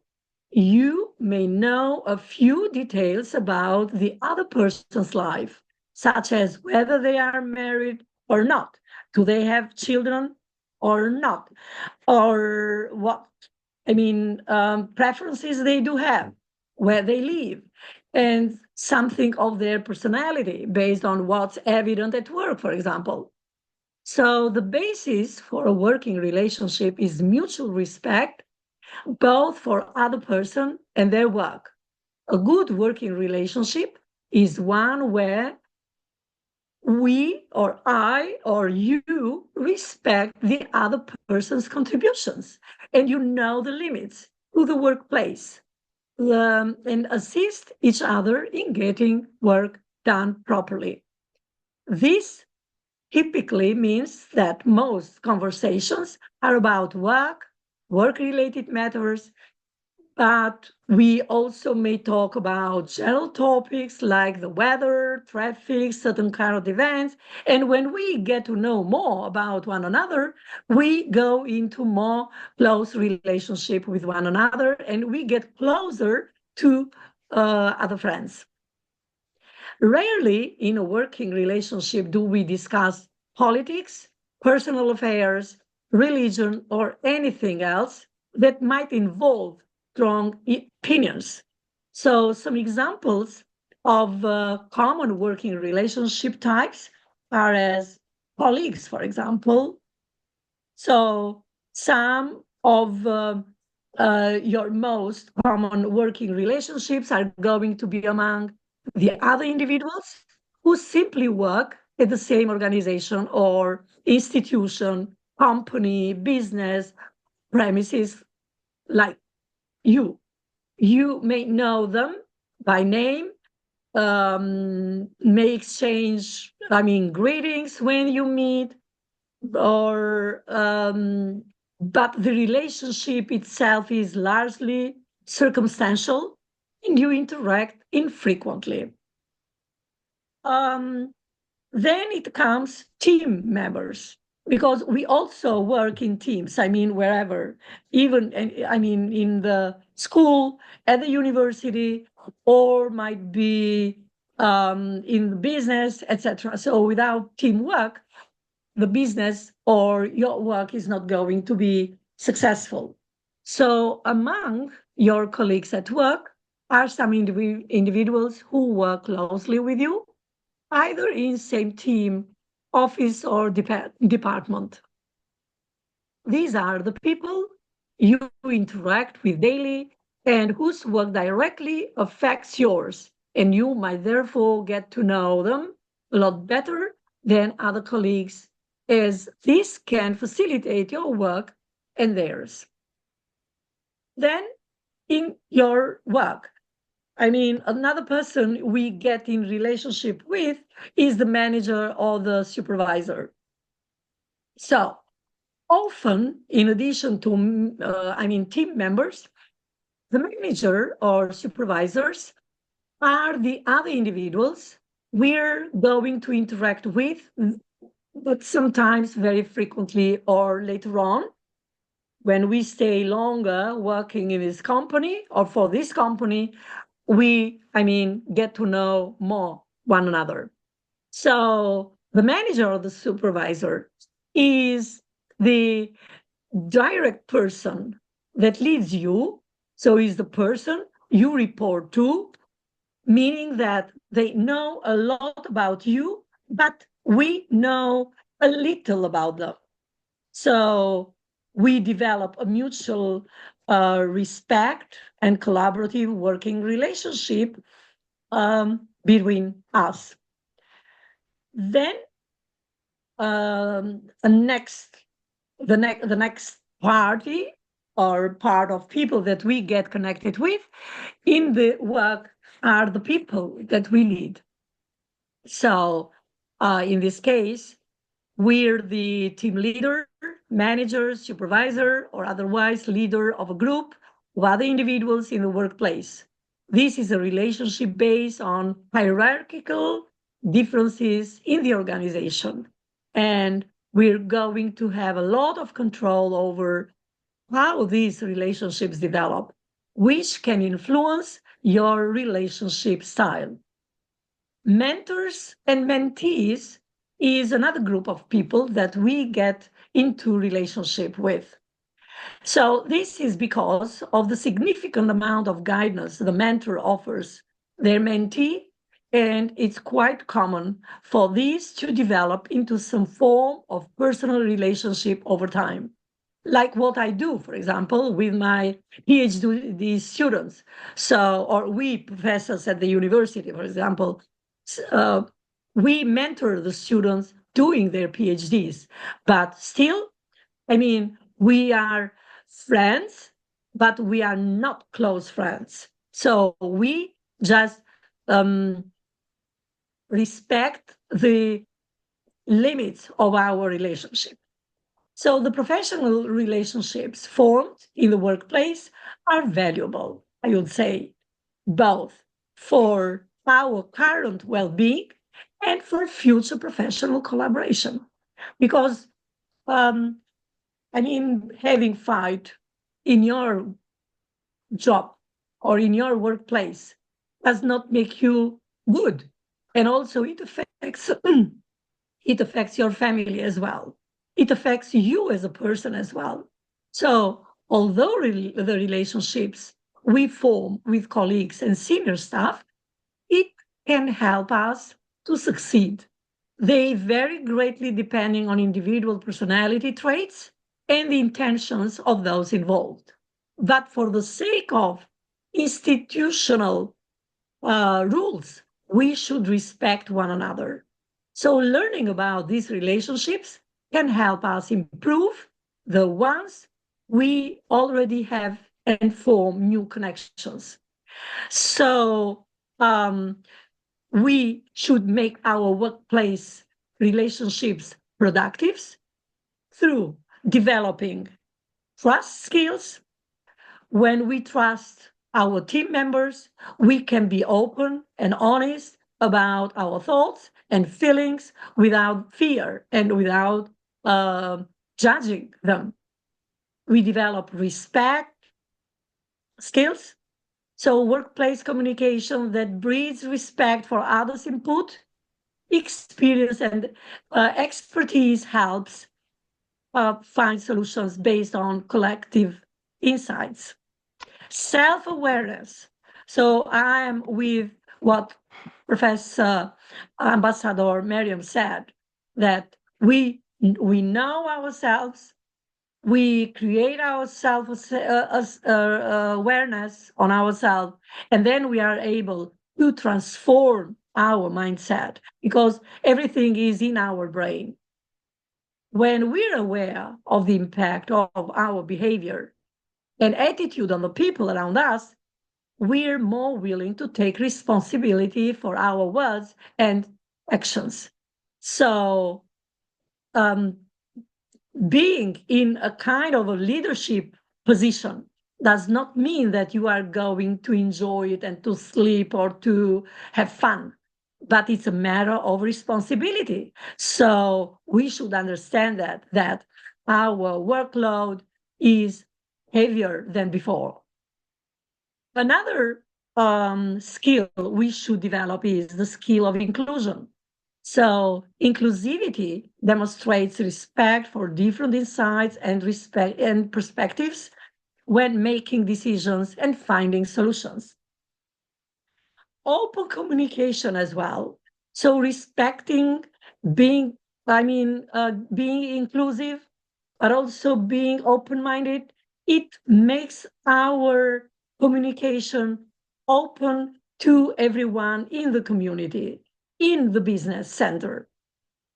The more it makes this communication more effectively, which will connect with ourselves, with others, and with the workplace workers. By fostering healthy relationships professionally, our well-being can improve as well. So healthy relationship in the workplace feed through into our personal life and can help to reduce feelings of loneliness, boost our overall happiness on the other side. So this will bring also more benefits to the success of business places or companies or schools, universities, etc. So personal relationship is one where you know the person on a more intimate level. So, but you first need to know yourself and then getting to know other people in a personal way. So you know your neighbors, you know other people. You go to the coffee shop or to the coffee bar and you just share your experience, personal experiences, but also you share your professional experiences as well. So when you work with friends, when you work with friends that you were um, bred or educated with before, um, etc. But there are big differences between, um, personal and professional relationships. So professional relationships are paid, formal, limited, choice, cannot be intimate, bound by professionalism, policies and duty of care, ethics, limited by time, like, for example, shifts, meetings you have during the day. The purpose is to meet individuals, for improving conditions in your job place. And also, they are unequal power balance. Whereas personal relationships are unpaid, are informal, free choice of whom you work with, can be intimate as well, only personal boundaries. So you put some boundaries because everyone has its own boundaries and does not want to be affected by the boundaries of the others. Not limited times that individuals may choose to associate. Purpose is to provide mutual pleasure, so to enjoy your time together and to improve your well-being as well. So this is what I would say as a conclusion, that personal relationships are less formal and more emotive and can involve intimate touching and expression that would be illegal in a health and social care setting or school settings, for example. The person can choose who to associate with outside work. While at work, they may have to work with people they do not want to choose to associate with, but they have to respect the rules of the workplace they are working with. So it is important not to confuse working relations with personal relations, as this would lead to an employee being biased either positively or negatively. It can also result in breaking the law. And we know there are a lot of cases which end up in the court. Thank you for your hearing, and thank you for being with me today. Thank you so much. Wow, wow. Excellent, Professor, Dr. Delija. Professor Dr. Delia, well done. Thank you so much. We actually welcome you fully to Yes You Can International and Yes You Can International Academy. Thank you so much, Thank ma'am. you. And I believe Thank that you. you will have enough time whenever we Yep. want you to come and share with us your wisdom, your knowledge, and 45 years of teaching experience and leadership. Oh, wow. Oh, wow. We Yeah. still need you more. We still need you to Thank you. come Thank you. Thank you. And regularly. I'm proud of being At in least your another family. 40 years. We need you at least another 40 years. Yeah, I think so. I think so. Another 40 years. Yeah, I think so. Yeah. So thank you so much. We really Thank you. Thank appreciate you. you. We welcome you Proud. to our platform. Thank you. Honored to be And with you. yes, and I'll be getting in touch with you so that we can share the procedure of becoming fully Yes You Can Professor International Charles Emboria is smiling. member. So we Huh? want to say thank you so much for joining us today. Thank you so Thank you. much. Thank you. Okay. At this time, I would like to say thank you and welcome to this platform. We have Dr. Sase Medha from India. We have Professor Karudin from Malaysia. I think all of you, you've already know him because he's already and then we have Dr. Fatai. Oh, wow. Are you in school or are you at home? Are you ready to speak to us today? Uh, Are you I sure you are at home or at the palace? You look Ye- like you're yeah, dressed I'm at with the home now. kings. I'm at home, but I will be speaking to you tomorrow on family as the main frame of empowering good What about relationship. today? What about today? What are And you that will going be to later. share? What are you going to Uh, share with us today?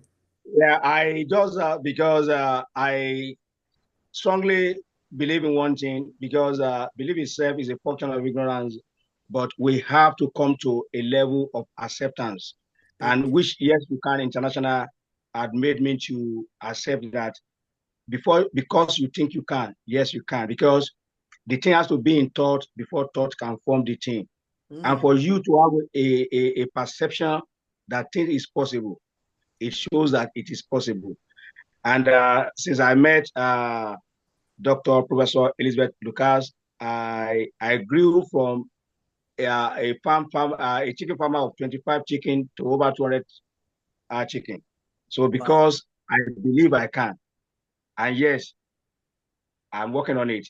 And then for so many years since I was younger, I've been thinking of having uh, a prototype of an African village. I tried my best, but it wasn't. But this week we were able to get 10 acres of land.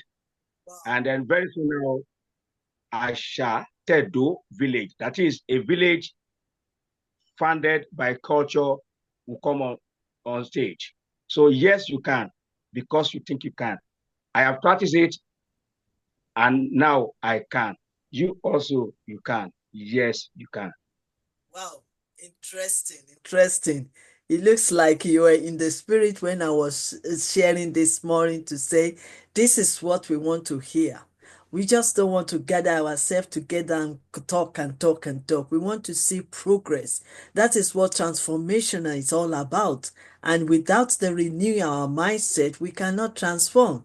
Because if you cannot shift your mindset to say, yes, I can, yes, I can do it, yes, I can achieve it, yes, I can rise up, then you will still be wasting time.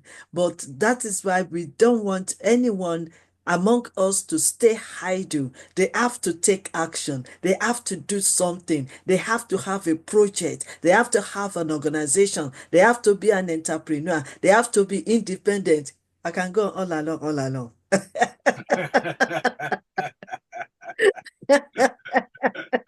I can go all along, but I'm not here as a speaker, I'm here to just entertain us and encourage others to share their wealth of wisdom with us. Um, Ambassador Prince Dr. Fatai Toromade is actually doing a fantastic job. Apart from his own business, he's doing a fantastic job for YYCI International. He's our director for Global African Royal Traditional Historical Cultural Council. So he's the one. If you see all the kings and the chairman of tradition and cultural chairman and other thing, he's the one behind the scene working tirelessly. And last year, surprisingly, I thought I'm just gonna sneak into Nigeria, just be myself, relax with my crown king husband, only to realize that people are cooking behind me. They are planning behind me. I keep telling them I'm a very simple woman that just want to go on doing simple things, but they didn't make it simple for me at all. So I end up traveling to Ile-Ife to meet almost 10 royal kings in their palaces. And not only that, Dr. Fatai also organized a very big event in Ile-Ife in a school called Muslim Modakeke, where all the children, the students in that school gathered together, all the teachers, and not only that, Dr. Fatai brought almost 10 kings to come actually physically to that school to celebrate Yes You Can International, not me, but Yes You Can International. So I really want to use this platform to say thank you, sir, Dr. Fatai Toromade, for the amazing work that you are doing behind the scene to making sure that Yes You Can International is reaching Last every slide. corner, every corner of this world. So I want to say thank you so much. You want to say something quickly? You're muted. Yes. Okay. Okay. Dr. Fatai, are you planning to Yeah, say something? yeah, what I was trying to say is that whatever I am today, it is through you and through Olodumare, because sometimes I think there are blockages along my path, but you let me know that there is no blockage along my path, except if I've accepted it to be a blockage. That what I'm was seen then as test will be turned into testimony. What I have seen as triumph to become triumph. What I saw then as stumbling blocks could actually be my stepping stone. I fell, but I stood up, and now I'm bigger than what I used to be. I thank Yes You Can International so much. I thank Professor Dr. Elizabeth Lucas Afolalu so much for finding the jewel in me and for polishing me to be whatever I am today. Thank you so much. And to every member of YYCI International, there is no limit. This is one of the best platforms I've ever been in the whole world. This, when we are talking, our transformation is not a mouth, it's not rhetoric. It is practical. I have practiced it. It's working for me, and it can work for you. Thank you. Thank you so much, sir. Dr. Fatai Toromade from Nigeria, precisely Ile-Ife, Nigeria. Thank you so much for your inspiration for us to continue the great work we're doing to reach out to the community, to reach out to the schools, to reach out to many royals, traditional leaders. I believe that we are ready for the great opportunity in 2025. So thank you once again. And within that period of, because those kings we met, they were so happy to hear about it. Yes, You Can International. So they couldn't wait for me to come back. So they all honoring me chief titles. almost 5 chief title. And they're saying, you need to come back. Yes, you need to come back. But I really appreciate that. But the most important thing is for us to keep doing the work of humanity. Because yes, we can gather all these certificates and titles and appointments, but what we do with it is what matters. So let's continue to reach out to the youth, the children, the community, so that we can impact into other people's life and contribute to the peace in the nation. So thank you so much. I really appreciate Dr. Fatai Turumade. Right, we need to move on.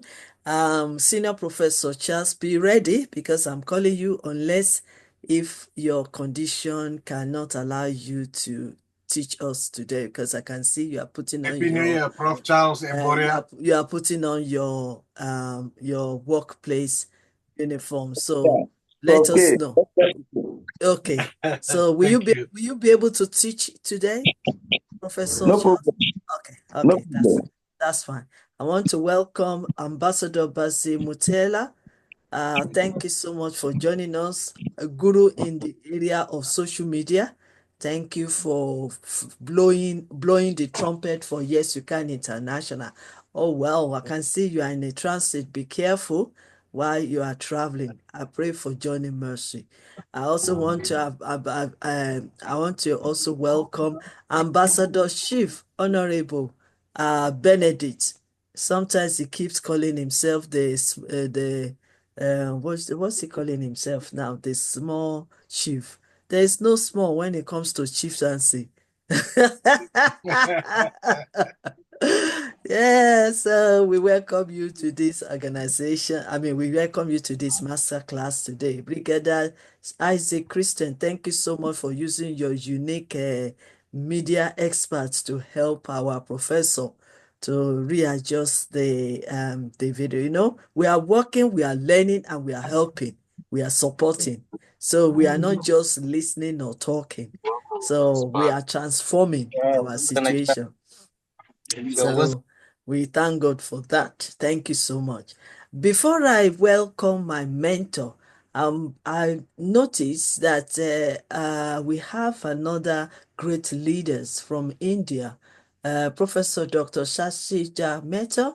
Will you like to address us briefly, sir?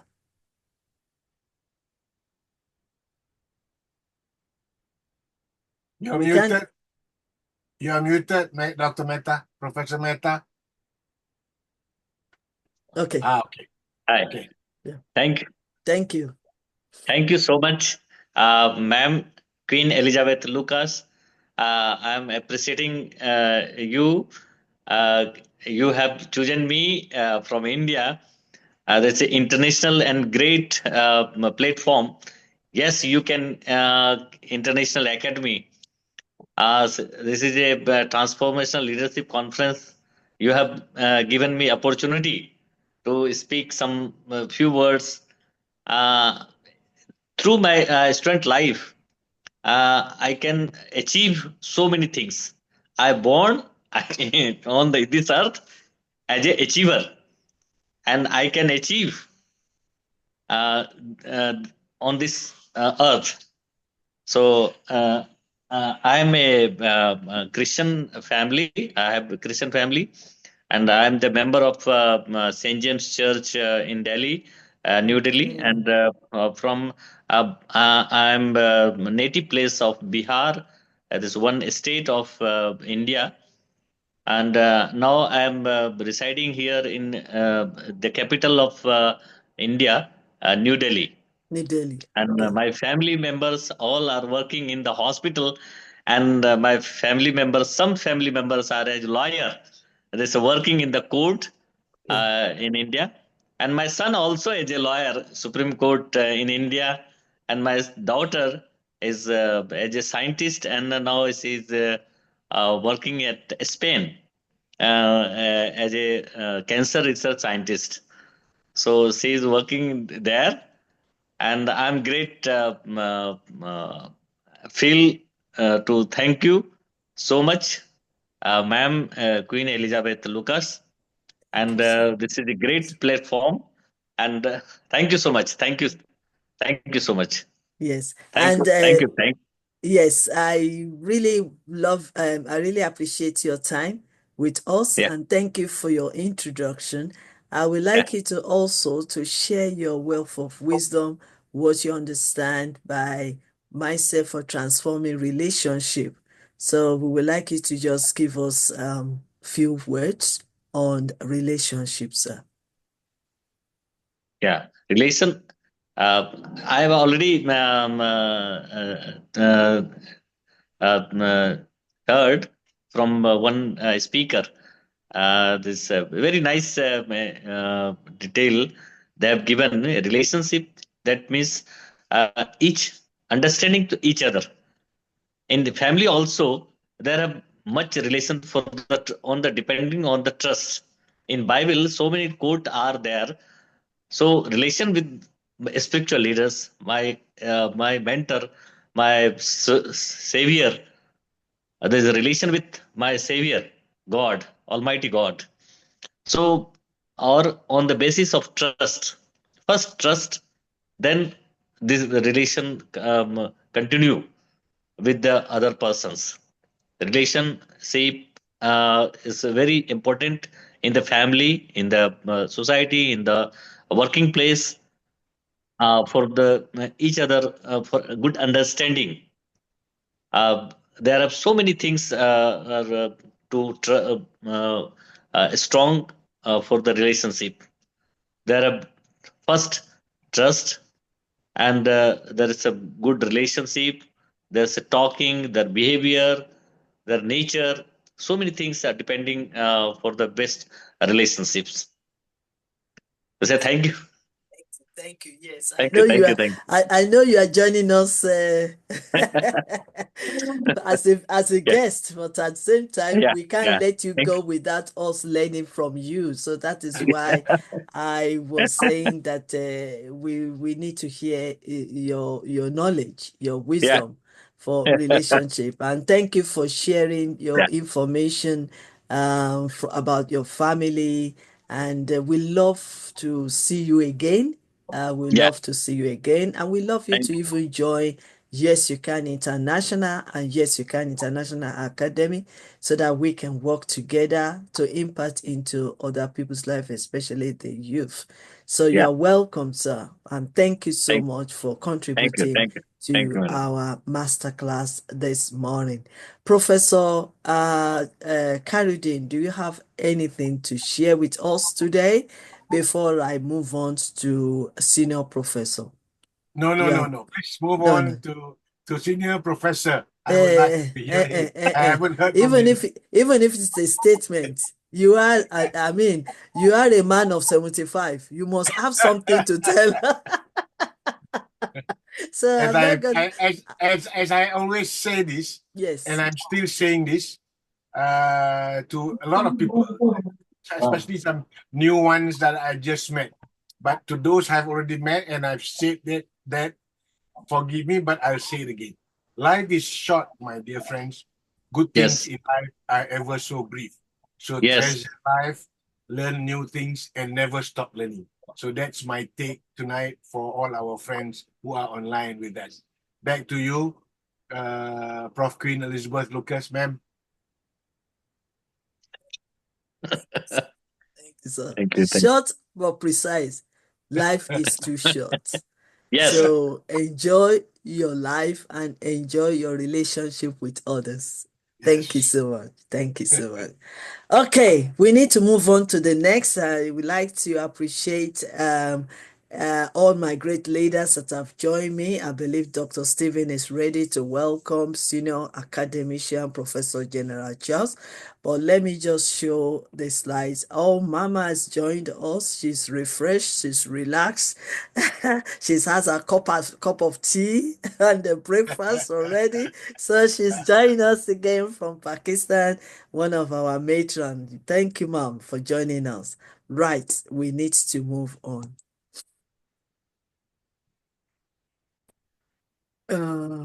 Yes, because I wanted the which one am I doing now? Hold on a second.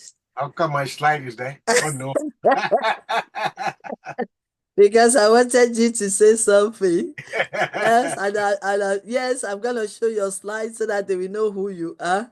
Yeah, I'm gonna show you slides. It's very important that we know each other. What am I doing? Okay, yeah, it's better for us to know each other. So this is Professor Karudin Sahami, FCILT, adjunct professor, University Malaysia, industry advisor, Meritus University, industry advisory panel, Malaysia Maritime, academic alum and industry advisor, coach and trainer, and is also our president of Malaysia, YYCI president, Malaysia, an advisory board member of YYCI International. So that is why it is so important that we keep hearing from him. He keeps sharing his wisdom and keep comfortable in the platform. So that's it. Now we want to move on to the next speaker.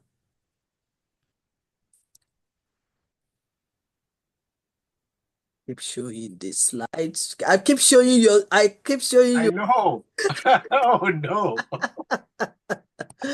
I keep showing you, Professor. Okay. Can you see my slide now, please? Not yet. Not yet. So I'm not showing you the slides. Okay. I can see Professor Charles yes. grinning away. Okay. Senior Professor Academician, Professor Charles Ebuora Isilio from Nigeria, my mentor. Professor Charles is a professor in education in the area of theology, peace, diplomacy, crimes against humanity, philosophy, psychology, literature, portrait, editor, and advisor, motivational speaker, and public intellectual with over 35 years of teaching, administration, and research experience. Professor Charles is a consultant, administrator, global educator, African Aid Country Director, Senior Professor, Global Chaplain, Ambassador General, Peacekeeper from Peace Operation Training Institute, finalist at USA. Humanitarian, chartered fellow, journalist, poet, human rights activist, lay theologians, have bachelor's degree in accounting, an accountant, MBA in administration and marketing, and PhD in education and theory. A chancellor, associate professor, and professor in different fields of discipline, a motivational speaker, an international keynote speaker. Professor Charles have incredible experience in the administration and education for more than 35 years, and as a fellow member of Professional Manager and Administrator in Nigeria, fellow in Data Processing Management System, fellow chartered in humanitarian, insurance expert, consultation and counseling, peacekeeping and peace building. Finally, the founder, Global Commander General, Chairman of Dynamic Peace Rescue Mission International, DPRMI, and also International Intensive University African Head and Country Director, and then Nigeria Honorary VP Vice Chancellor, Senior of International Intensive University. Can I also humbly ask Senior Professor to upgrade your profile and send me the updated profile, please? Because I know this is just small version or even little tiny version of your profile. So I would like to have your updated one as soon as possible. And I am also blessed at YYCI International because Professor Charles is my own mentor. He's also advisory board member of YYCI International, and is also a patron, not matron, patron of Yes You Can International. So all these things need to be in his profile.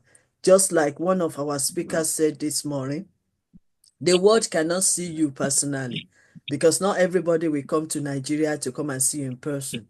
In fact, I only see you once. We've known ourselves for almost 5 years. It was when I came to Nigeria last year that I saw you in person. But the whole world can only see who you are through your profile that you place on any social media. So that is why it is so important that we express who we are clearly, fully, so that the world can testify and they can be able to invite you more to their stage, to their platforms, and also seek more of your expertise. So that is the job for my mentor. Yes, you are my mentor, but I can also be your mentor. So I hand over to Dr. Stephen to invite senior academician. Thank you so much, a very dear Professor Dr. Queen Elizabeth Lucas, for giving me this opportunity. And it's really a great honor to introduce Senior Professor General Charles Abora, who is an extraordinary individual and whose impact in the field of mindset and personal development is truly unmatched. As a leader, he has consistently demonstrated exceptional vision, guiding others with a steadfast dedication to fostering transformation. Senior Professor General Charles Abora's understanding of how mindset shapes meaningful relationship has led to profound, life-changing results. In addition to his impressive achievements, he is a beloved mentor, offering invaluable wisdom that empowers others to reach their full potential. During this masterclass, Mindset for Transforming Relationships, he will share his expertise and passion for helping others achieve success.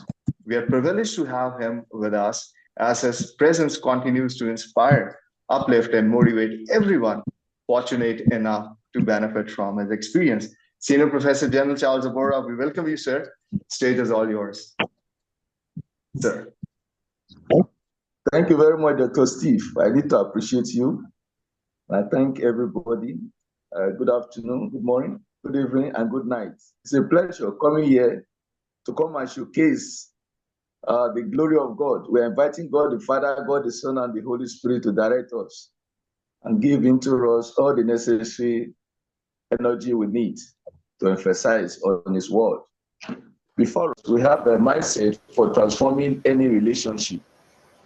Relationship as the topic, relationship and love from the heart to bring about personal development. By the time we relate from our heart, by the time we do all these things, relate to people, we see that we are developing. And when we are developing, it transits to other people too. Others we also move.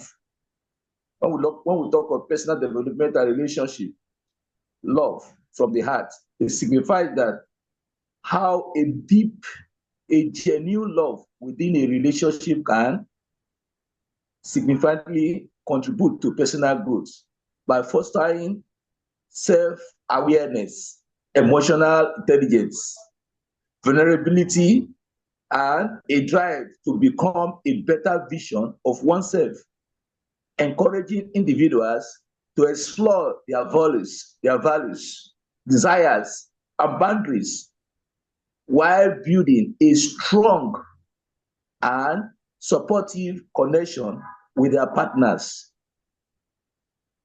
Love plays a pivotal role in our emotion, in our well-being, in our personal growth, in our social connectedness. By acknowledging and appreciating the richness of love in its various forms, individuals cultivate a deeper understanding of the complexities inherent in human relationship and enhance their overall quality of life. It is worth knowing that there are 5 things to know about personal development. Mental growth. It focuses on the development of your mind, such as how you think, and learn. We also have what we call social growth. It involves improving your communication skills. We also have spiritual growth, emotional growth, and we have physical growth. Personal relationship is a close connection between people formed by emotional bond and interactions. This bond often grow from one and are strengthened by mutual experiences. To achieve one's personal development goal, one need to do the following. What are those things? Learn visualization techniques. Maybe other day we'll try to express that. And also avoid negative thoughts. Avoid negative thoughts. Meditate. Be resilient. Only compete against yourself. Only compete against yourself. Set small challenges. Be persistent and celebrate victories. Drive love from the heart has many benefits to us. Divine love from the heart has many benefits to us. What are those benefits? To have that love and let it come from the heart. It allows you to feel closer to your faith and to your religion. You may feel safe. You may feel safe. Everybody wants to be safe. So do things from your heart so that you'll be safe. Don't do things because people are doing it. By the time you do that, I'm telling you, you put yourself in trouble because you cannot imitate people the way they are doing. You can only pick a carbon copy, which is not. We should be genuine from the heart. Love can have physical and mental health benefits.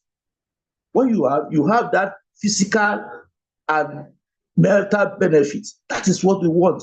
Physical benefit and mental benefit in doing things and approaching things. You may feel less alone. You may feel you are less alone, but you are not, because you have that power to do greater things and you'll be honored, not only in the local area, not only in the national area, but international, global wise. You may feel socially connected. If you have that from your heart, you'll be socially connected. People will be inviting you. You'll be known. You may forgive yourself and others. By the time you come from the heart, divine love, you forgive yourself and others. People find it difficult to forgive themselves. How much more? How will they now forgive others? By the time you love from your heart, you see yourself forgiving yourself and forgiving others. You can feel hopeful. Look at that. Hopeful that tomorrow will be okay because from your heart. When you see any depression, you don't bother about the depression because things are from your heart. You feel confident that nothing, no shaking. I will not be moved. People will say, I will not be moved. There's something in me. There's a force in me making me to do it. And as a result, I'm confident. I have the responsibility to carry that challenge. It may reduce stress. By the time you do it reduces, even though you have that stress, you will not look at it as stress because stress itself is something that is so important for us. It makes us to know that we are not alone, that God is with us. You will be happy because that more stress you are passing through, you see the stress being reduced because the thing you are doing is from the heart. You might feel you have a purpose. You might feel you have a purpose. Yes, I have a purpose. There's a day, there's a crown I want to win. There's something I'm driving. So, what I'm passing through, it doesn't bug me. I'm not carried away by what I'm seeing, but I'm carried away by what I'm not seeing, but what I'm hopeful for. There's a purpose. You are doing it. So you will not be tired. You always have that energy. You always have that power, that focus to do it better, even best. Even if there's anything better than best. Look at that. You need for love. your need for love and belonging may be met. Look at that. Your need for love or belonging may be met. Why that condition may be met is it is met because you are doing it with your whole heart. You can connect with others who also believe in divine love from the heart. Connect from the heart. There are some people who within the same circle meet. They will, before you know, you are there. So what I was saying, it will interest us also to know that our relationship affects our personal development. Our relationship, personal development, if you want to grow, your relationship with people matters. It will make you, by the time you relate well with people, you see yourself growing. But when you don't relate well, you see yourself coming down. And before you know, people will be avoiding you. Relationship plays a key role in personal development. Relationship plays a key role in personal development. Positive relationships can provide emotional and physical support, help to build self-confidence, and foster a sense of belonging. You can also help people learn new skills. Look at that. And develop better problem-solving abilities. Our relationship with our children are critical for their healthy development.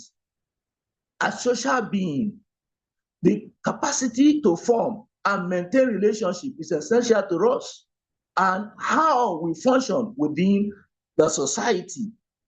It is also a key component to be mentally healthy and having a positive sense of well-being. Everything we are doing should be positive. No negativity as far as everything you are doing from the heart. Your personal development will move irrespective of the distractions around. You are not carried away by the distraction, but you are carried away by what you are looking at, which will motivate you, which will energize you to your destination. We can also develop our relationship from the heart by doing the following. What are the things? Expressing care. Look at that. Care. There should be care. Everything you are doing, you care for this. You see, by the time you do that, expressing care, challenging growth, challenging growth. Look at that. When you are growing, you don't need to look at that growth, but you challenge it too, so that you grow more. Not that you are growing, you feel like you want to relax. No, you challenge it. What are the things I'm doing that is making me to grow? What are the things I'm not doing properly? You challenge it. You see yourself growing the more. Also, provide support. Look at that. Provide support. Always provide support. Whatever thing you are doing, there must be supporting people. And you share power, share your resources, share to people, train people, let people learn from you the secret of what you are doing. Before you know, you'll be growing. Some people would like to hide. No, don't hide anything. You are given by God, and God wants you to share it because tomorrow you might not be there. Since you will not be there, then that thing will bury with you. They said when you go to the grave, it's where you have knowledge, intelligent people, they are all there. Look at that. Kudos to our sister, Prophet Lucas, who has made this platform for us to share ideas. Everything we have, will bring it to people so that next generation will be moving. The same way we'll be moving. That is it. This is what we call transformation. You transform yourself, you transform people, you share ideas. Expounding possibilities. Look at that. Your belief about possibilities is when you believe that this is possible, you think it will be possible. You need to, everything is possible. As far as you are doing it from the heart, it is possible. Because what you are doing, they are not negative things, they are positive things. Before you know, those possibilities will be expanding. When it's expanding, it radiates, it makes you to be who you are originally supposed to be. Before you know, you are influencing people and people will be happy. When they are happy, you are also happy. Our relationship affects our human growth and development because forming healthy, positive relationship for the heart helps children and young people feel safe, supported as they grow up.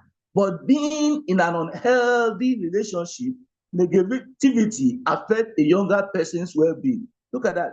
The environment you have matters. If you are thinking negative things, the people around you will also be affected. So we need to be positive, looking at the bright side of it always. They might feel anxious and nervous and not free to make their own decision. Look at that. So you must prepare yourself, make them happy. You must let people know who you are. Let them know about you. Don't make them sad or giving a carbon copy of yourself. No, put the original there. Our relationship is shaping the self-concepts, our self-concept. Draw out unique aspects of an individual personality and influence individual personality and goals. Yet, the self is not a passive player. In relationship, as self-related goals and motives can also influence our relationship form and development. Relationship to have the following 5 A's. 5 A's. They are so important to have a loving relationship from the heart. 5 A: attention, acceptance, appreciation, affliction, affection, and allowing. Building healthy relationship entails also the following: getting to know yourself. Take the time to appreciate yourself and get in touch with your emotion to be able to express yourself clearly and more effectively. Put in the work. Put in the work. Put in the work. Set respect and boundaries. Talk and listen. Let go of control. Let go of control. Let it be of both, not just one person controlling. No, let it be a shared opinion from the minds, understanding. Not that you want to put your control over the person, law it. No, let go of it, and let it come normal. Reflect and learn, just like we are doing now. We are reflecting and we are learning. I learn every day. Everybody learn every day. Look at Professor K. He learns every day. The same thing, we are expected to learn every day, whatever our age is. There was a time I saw when I was doing my, I think, PhD. One man also doing his PhD. I was so surprised. How old the man? It was around 85 or so. Almost going to 85. I said, Daddy, why are you coming? Why do you want to? That I love learning. If I learn, I will be younger, I will look fine. You want me to die on time? I said, you will not die. You will live because you are actualizing the purpose of God in your life. Should be around the 90, I think 97 or 98 now. Look at that. So what am I trying to say? Learning matters, and reflecting on what you are learning also matters, so that it will influence you and be part of you. Try to understand their feelings and perspective. Very important. Spend 5 minutes sharing your own point of view and feeling. Use I statement and avoid blaming and criticizing your partner. We should not criticize, but we should not blame, but try to encourage. Let us try to make people know the need why this is so. I appreciate everybody's attitude, whether it's saying nonsense or not. But this time around, you put it in a way that he will understand. But then you challenge his opinion, you know what that means. That requires, in order to avoid it, you also be critical in analyzing things to people. We should always patronize open and honest communication, open and honest, actively listening to your partner. Take responsibility for your action. Empathy. Be willing to connect. Be willing to feel focus on building a shared future with mutual understanding and support, rather than loving relationship from the heart. Also, avoid toxic relationship. If you're not doing it from the head, or you are doing it from any other area, from the heart, it avoid toxic relationship. When I mean toxic relationship, I mean is one that harm your mental, emotional, and physical health. It can also involve abuse, manipulation, behavior, which such a thing is not from the heart. It's from another area entirely. You don't need to harm your neighbor. You don't need to harm your friends, your brother or your sister. Why will you harm that person? It's not good. We are all human. That is why we are humanitarian. We are people we wish people well. want people to be happy. Our happiness is for their own happiness. By the time we look at it that area, I am telling you, whatever thing we are doing to our neighbor, it's a 5 C's of life. What are the 5 C's of life? Curiosity, commitments, consistencies, and clarity. Clarity and collaboration. All these 5 things are very important for health. I give God my heart so that He can help me to have a living relationship, a loving relationship from the heart. How can I do? What there are certain things you must do, which I was saying yesterday, but I was unable to finish. We need to ask. We need to ask. What are those things we must ask? Look at the word heart. Heart is ACT. ACT. What is A? A is acknowledge first. We need to admit that we need God in our life. We need Jesus in our life. That we are sinners. Acknowledge that we are sinners. We are not angels. We are not perfect. We are imperfect. We are sinners. Myself, every one of us, we are sinners. That's why we need a perfect person to help us. He's the only person that can help us separate that, because sin separates us from God. God is the only one that can help us, the perfect one. We acknowledge Him, His presence. We know that He's the one that will help us. That is acknowledgement. C is we now confess that we need to go out from our sin. Confess that, yes, I'm a sinner. Please, God, help me. And also, as He's helping us, or before helping us, we need to do what? T, to trust. Trust Him, because you must trust God before He can save you. If you don't trust somebody, how will the person help you? You must trust. That is why the T comes. How do you know if God put a desire in your heart? How do you know? How do you know there is a desire in your heart? Until you have heard from Him. You must hear from Him, not from any other person. Some people say, I don't hear when God is talking to me. I don't. You will hear. Only you are not paying attention. You are not concentrating. If you concentrate, you will hear. It is so easy. The more time you spend in the Word, the Word of God must be in your corner. You must embrace the Word of God. The more time you spend in the Word of God, the quicker you will recognize His voice and learn from Him regarding more time. The Word of God tells us everything. We need to meditate on it. We need to pause. As you are reading it, pause over it. You see Him talking to you in a smaller voice. That is small. You need to, don't be confused by your business or whatever thing is distracting you, what you are worrying for. Throw those things away. Focus on that word you are reading from the verse forever. Keep on focusing. By the time you're focusing, just come down a little bit. You see a voice, a tiny voice talking to you. That is it. You are there. You will hear that voice, not the one that is so violent, those forceful. No, very small voice coming to you, talking to you. That is the word. That is God talking to you. Our heart is a symbol of love, because human heart, as long as been associated with emotion and pressure, the shape was eventually copied as a symbol of romance and medieval countless love. We know when God is speaking to your heart or our heart, when we make time to be quiet and listen to Him, we can be confident that He's talking to us. This confidence comes from having that faith in God, in Christ, and knowing that the Holy Spirit is always there leading us. We must recognize the Holy Spirit. Yes, it's there. The three persons in one God, the third person in one God. You see, these are the things that will portray, that will make you to know that you are in the presence of God.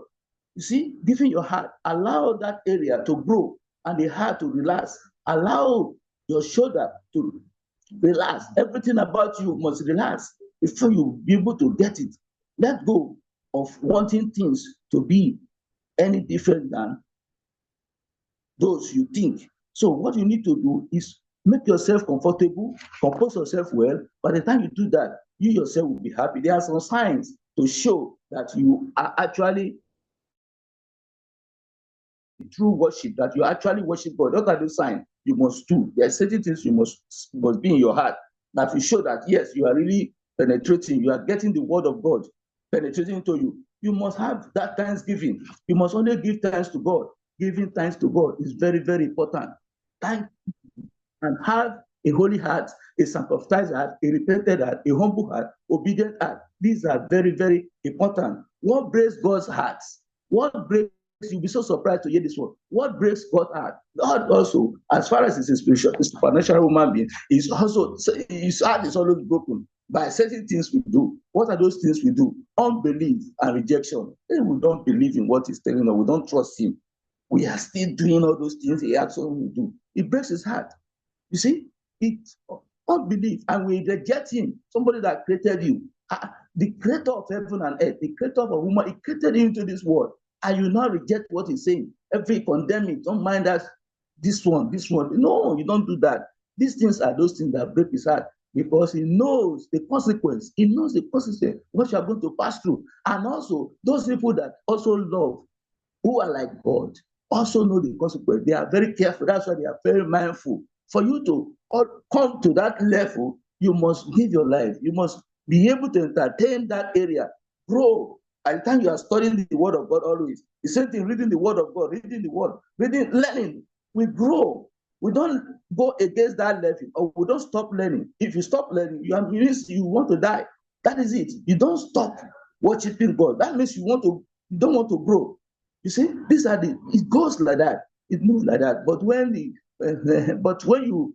shut up your heart, when you close your heart, I'm telling you, are refusing to grow, and God will not be happy. These are the things that disturb God. You see, so these are the things we must take care of, which we know that the last enemy to be destroyed is death. It's the last enemy. 1 Corinthians chapter 15, 26 to 28. Tells us that one. So we must be careful. There are certain things that are hidden in our hearts, which we are being told in Psalm 119, 10 to 13. Hidden, some things that are hidden. I seek you with all my heart. Do not let me stay from commands. I have hidden your word in my heart, that I might not sin against you. Praise be to you, Lord. Teach me your decree. With my lips, I recount all of how that come from your mouth. Look at that. Your heart is in the front of your chest. Your heart is in front of your chest. It sits slightly behind and to the left of your cells, that is your breastbone, which is in the middle of your chest. Your heart is slightly on the left side of your body. It sits between your right and the left lungs.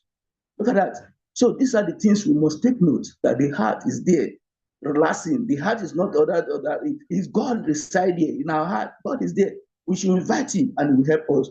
What pleases God mostly? When we put our faith in Christ Jesus as our Savior. Hebrews chapter 11 verse 6 says, by the time we put our faith in God, everything is possible. That's the only way to please him, to have faith in God. We must believe in the word of God, and we must have total faith in him. By the time we have total faith in him, I am telling you, we all be happy. Just like we know the definition of heart, the totality of our inner self.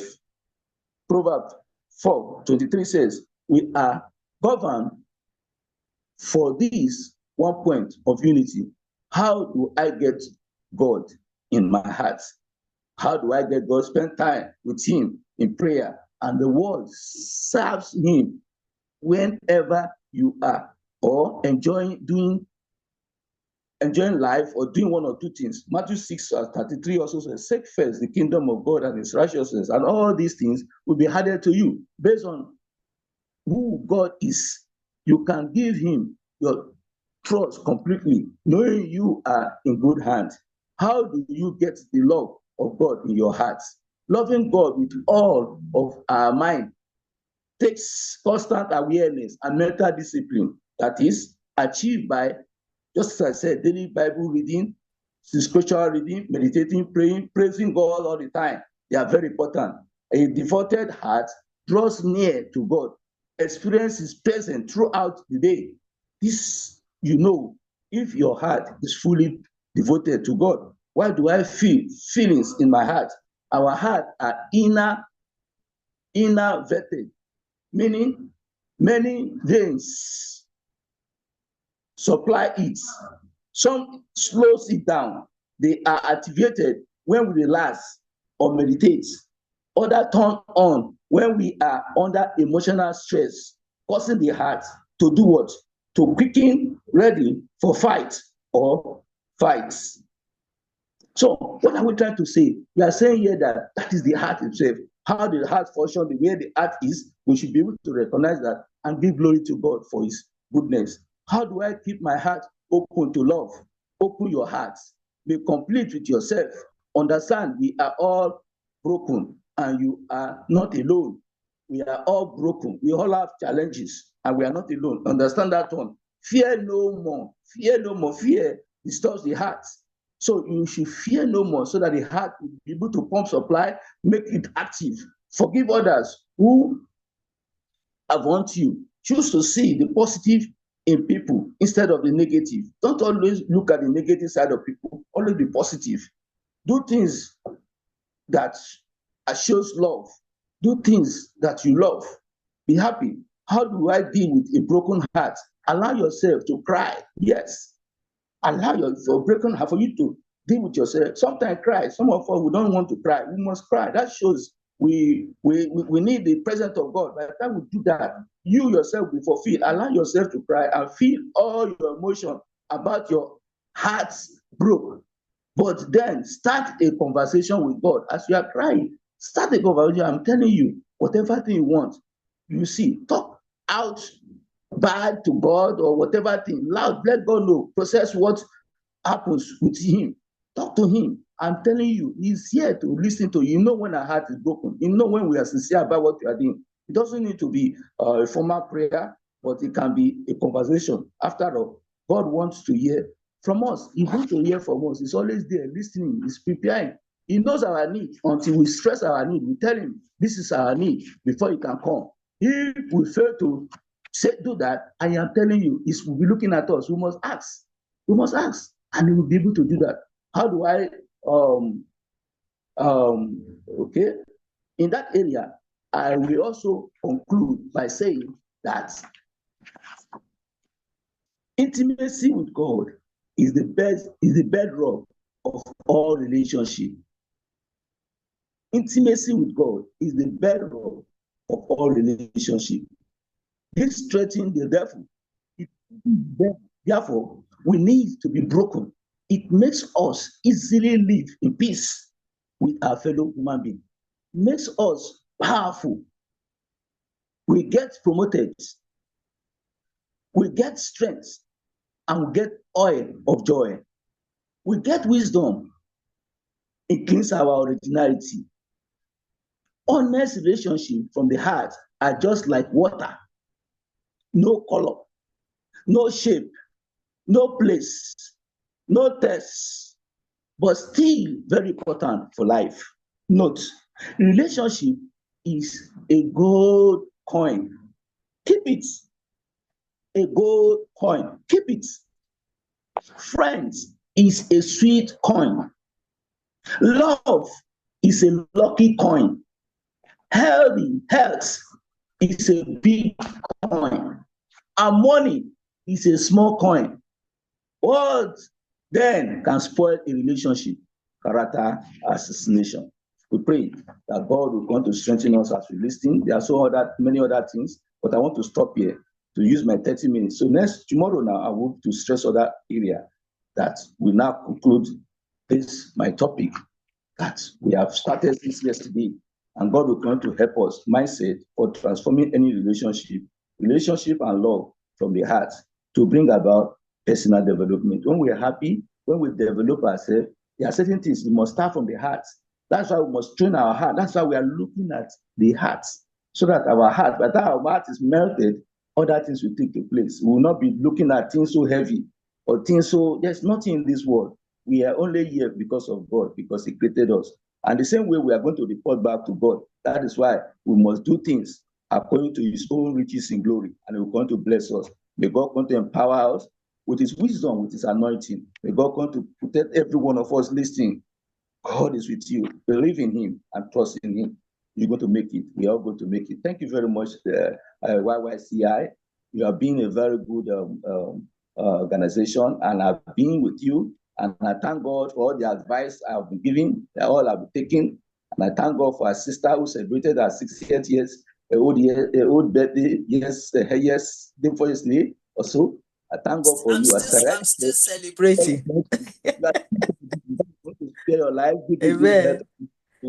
Every one Amen. of you, let us come to YYCI, and God will going to bless you all as you come. All of us will be growing. We have not started growing. We will keep on growing. As far as we still have that stuff, it doesn't mean whatever.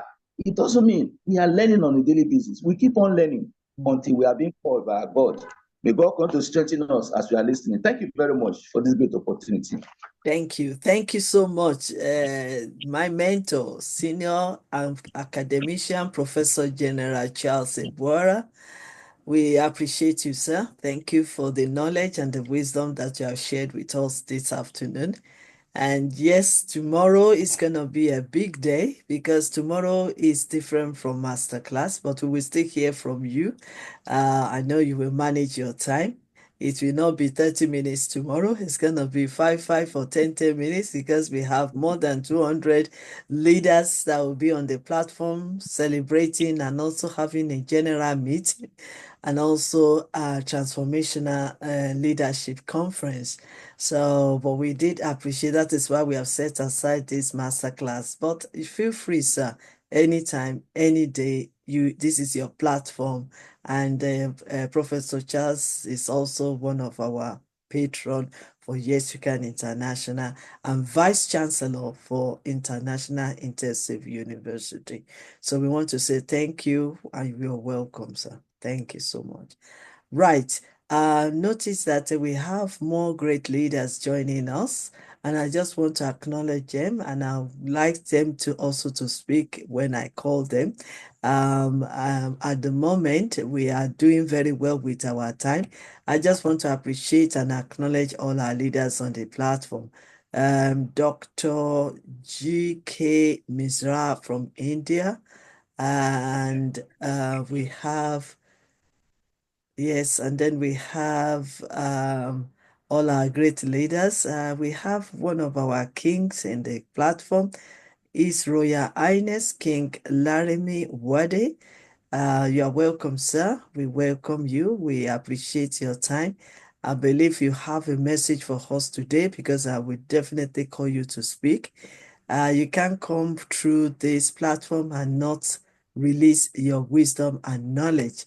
Even if you join 100 times, you still have wisdom, you still have knowledge, you still have something inside that needs to be dropping and for us to learn from. So before we move forward, I also want Dr. Stephen, I want to appreciate you. Dr. Samina, I want to appreciate you, ma'am. Dr.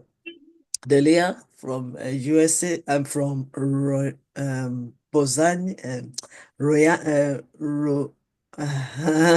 I'm missing something there. Romania. We want to thank you, Mom, for joining us this afternoon. Professor Karudin, thank you so much for joining us.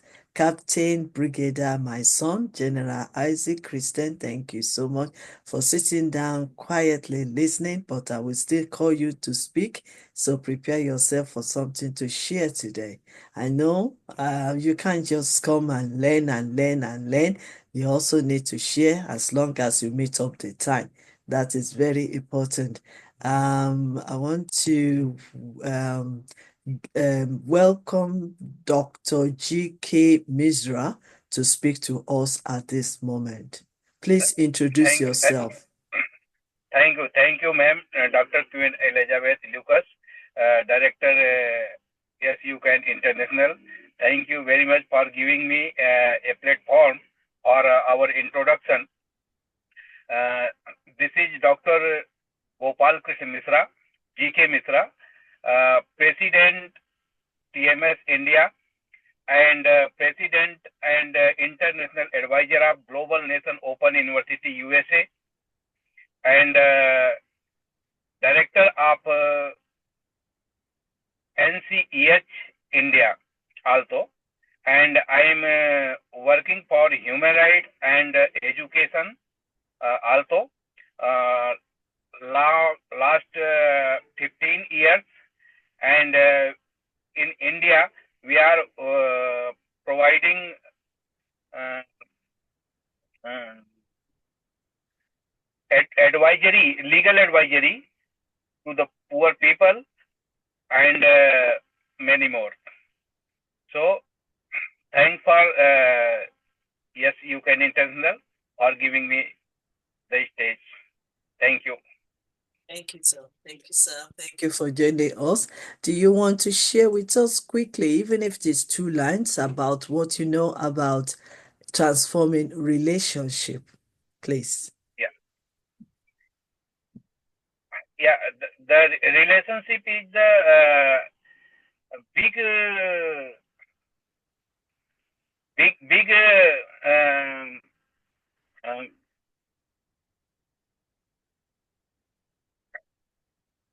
big challenges in the human, Yeah. because our society, everybody have no time. Everybody have no time for children, no time for family, no time for social activity. So I think global leadership need to aware uh, all the society to achieve the goal of family relationship. So I think need to prepare all the people uh, for master class, uh, as like produce you. So all the people aware our relationship, and doing further properly, so that coming truth response to everybody. Thank you so Thank much. you. Thank you so much, Dr. C.K. Misra. I was just laughing because I was listening to you and I know you were Yeah, yeah, driving. It just made me to feel fulfilled when I see that people are really ready to learn in every position they find themselves. Some people were in the bus and still they connected to this platform, to this masterclass, because they are willing to learn.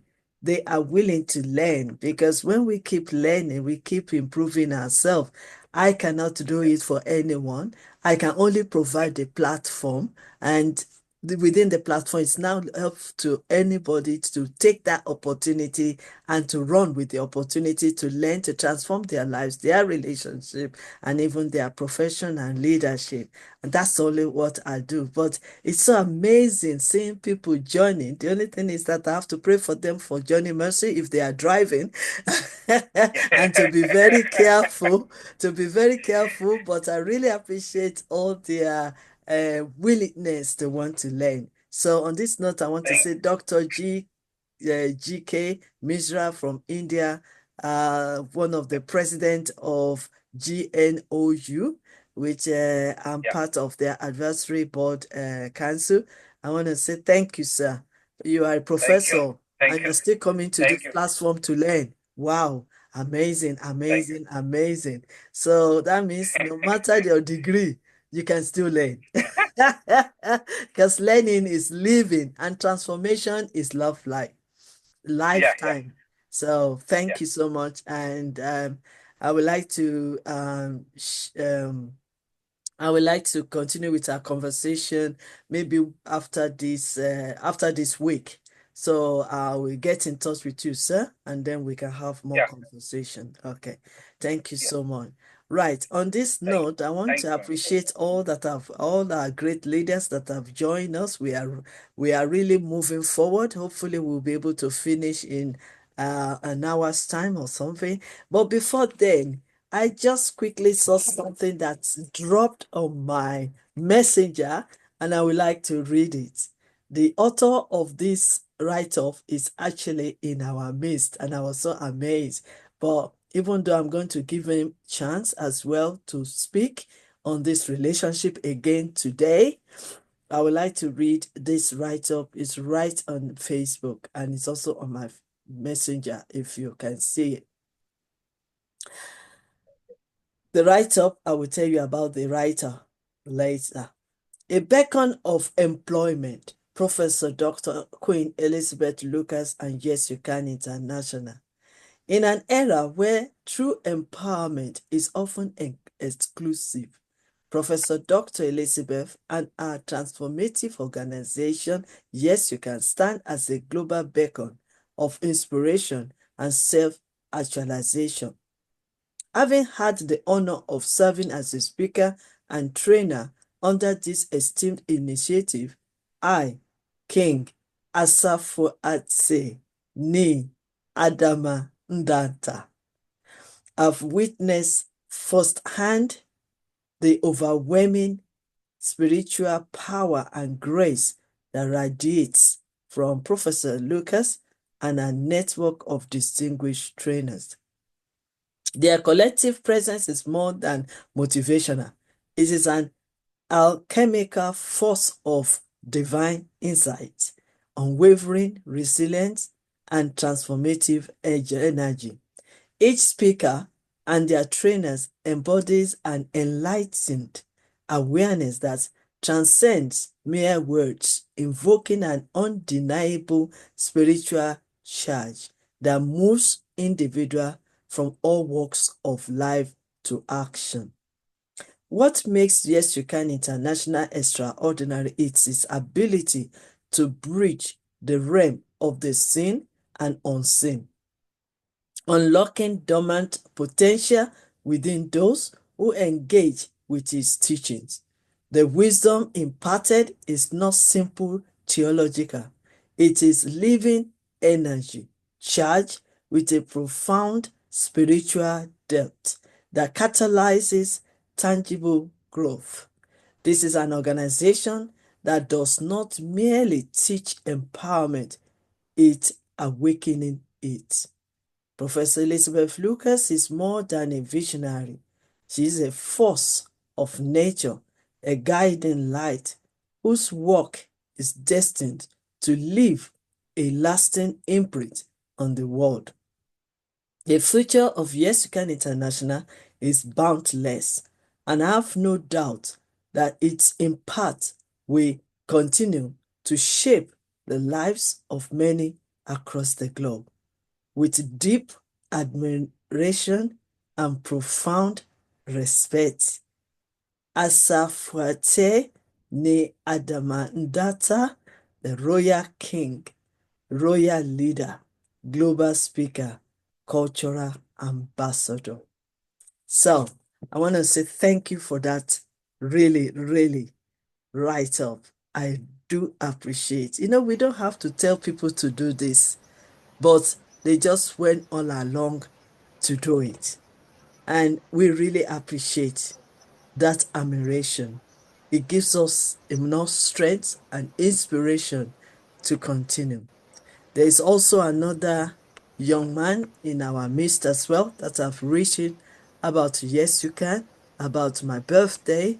He has a media organization. He has his TV. He has his press, media press. And on this note, I want to say thank you to him as well, Chaplain Brigadier General Isaac Christian. I do not take anything for granted. I appreciate what everybody is saying. In fact, sometimes you might even save me money in promoting Yes You Can, because it's like it's the word in the mouth of every. If you can go to Dr. Fatai Torobade's platform, every week he's talking about this. Yes You Can. Every week he's talking about Yes You Can. I don't have to tell him, I don't have to pay him. But I believe that because of his testimony that he shared with us this morning, that makes him to do what he's doing. And I do not take anything for granted. I am grateful to God Almighty that has given me that energy to do what I'm doing. And I'm grateful to you all from the depth of my heart. Thank you. King Laramie, thank you. Chaplain Isaac Christian, thank you for blowing the trumpet of Yes You Can and my name. I really appreciate you. I do not take it for granted. Thank you, ma'am. Thank you. Okay, so that makes me to want to invite our next speaker, Chaplain Brigadier General Isaac Christian. And after that, I'm going to invite our King again to share with us on this platform, while I now hand over to my chairperson on this occasion, my chairperson for this masterclass, and also our matron to round up everything for us today. And then we pray and then we end. So we are hoping in the next 45 minutes, we will be able to finish up today's masterclass for the morning section. And then this evening, we have the WhatsApp masterclass section. That has been amazing, amazing, amazing. We planned for only one person to speak, but we end up, since Monday, 3 people are speaking every day. We planned that only 4 people to speak on this Zoom platform in the morning section, but with the report I've got so far, we had almost 15 every day speaking to us on this topic. So that means to show you that relationship is the key to solving our problem in this world. And that matter, I am taking it, I'm going everywhere for us to transform, maintain, keep, nourish our relationship, both personal and both professional. So permit me to welcome Chaplain, and I think I've introduced him already last week. Let me see if I can get his profile, and then we can move on from there. Thank you so much. So let me see. So many things to do, but we'll just be getting there gradually, and finish up gracefully. I have another video because some of our leaders sometimes are very busy from their country, or sometimes the connectivity is holding them back. So some of them also have sent their video. So I'm also going to be playing their video before we finish today, at least 1 or 2 videos. So that is to show you that people are willing to contribute to the success of this masterclass. They don't give up in respect of their situation, in respect of their busyness, but they keep going, and they keep joining, and they keep learning. So I'm just still using that time to look for a profile of one of our key speakers. Let me see if I can get it quickly so I don't disturb, I don't delay, because we want to make up the time. So please bear with me, but within that period, let me continue to express my gratitude for what we have been hearing, learning, empowering ourselves, transforming our mindset, transforming our lives, and also doing the great work by imparting into other people's life. And I think at this moment, because it is very difficult for me to go all along with all my lists, I will just welcome the next speaker to introduce himself. And then, because he's been here, he's been speaking to us since Monday, so that'll be okay. I think I got there. You see? Thank you for your patience. Thank you for your patience. So let me do that. So after this, I would like, if our king is still around, I would like him to also speak after this speaker. Okay. Chaplain, Brigadier General, Dr. Ambassador, Comrade Isaac Christian C. It's also the loving, caring, and committed husband and father to his family and blessed with 3 children, 2 girls. He's also a visionary leader with a passion for serving others and making a positive impact in the world. In addition, Chaplain Christian is a paramilitary expert known for his integrity, professionalism, and unwavering dedication to his duty. He has demonstrated exceptional leadership skills and a deep understanding of complex military operation, which has earned him recognition and respect from his peers and colleagues.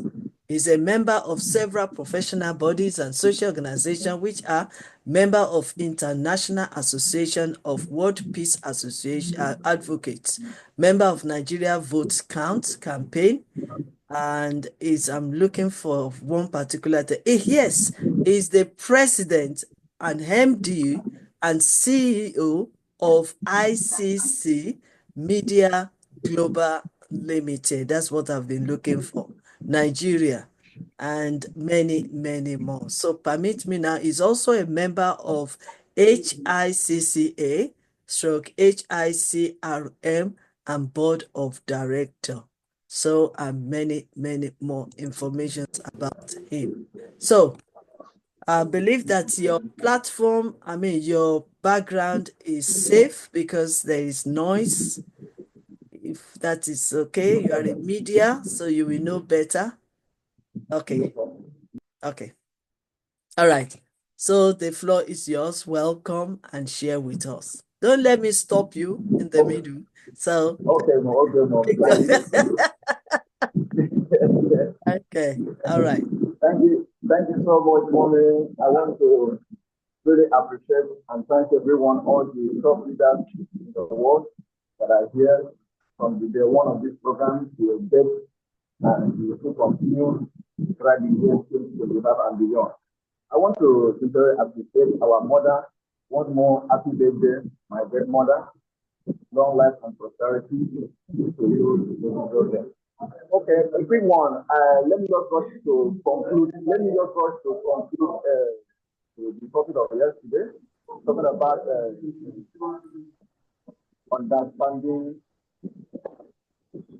understanding, breathing in relationship.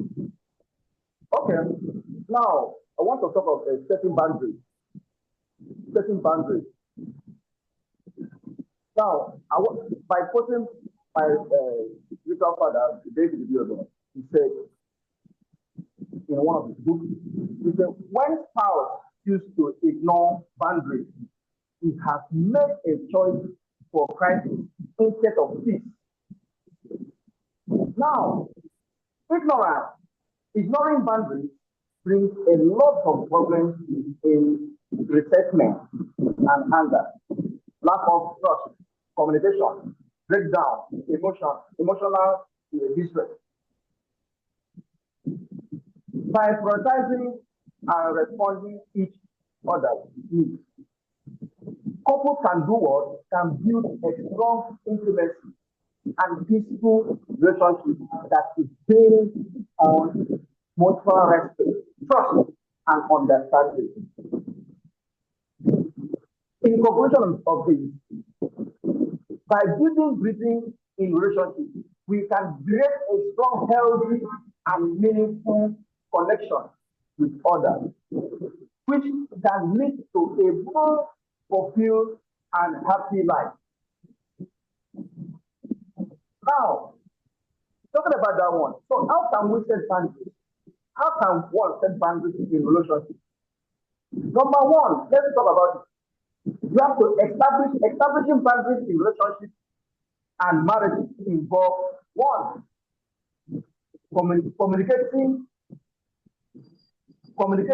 needs and expectation clarity. Two, respecting individuals' autonomy and space. Three, setting mutual limits and guidance. Number 4, prioritizing emotional and physical well-being. Number 5, maintaining healthy independence within independence. By setting boundaries, couples can foster trust, respect, and a stronger, more balanced relationship. Now, let's discuss about that. Setting boundaries in relationships and marriage is crucial for maintaining healthy and respectful interaction. It involves communicating one's needs, respect individual space. So one needs to respect individual space and establish mutual limits. By doing so, couples can prevent conflict, promote emotional well-being, and fostering a strong bond in that relationship. Now let's discuss on how to develop peace in relationships. To develop peace in relationships, number 1, communicate effectively. Listen effectively and express your style clearly. Number 2, practice empathy. Talk about empathy. So you have to be empathetic to one another. So practice empathy, understand, respect, and other feelings and perspectives. So you have to understand other feelings and their perspectives. What you have said is one shoe. You said that one yesterday. Now, number 4 is appreciation.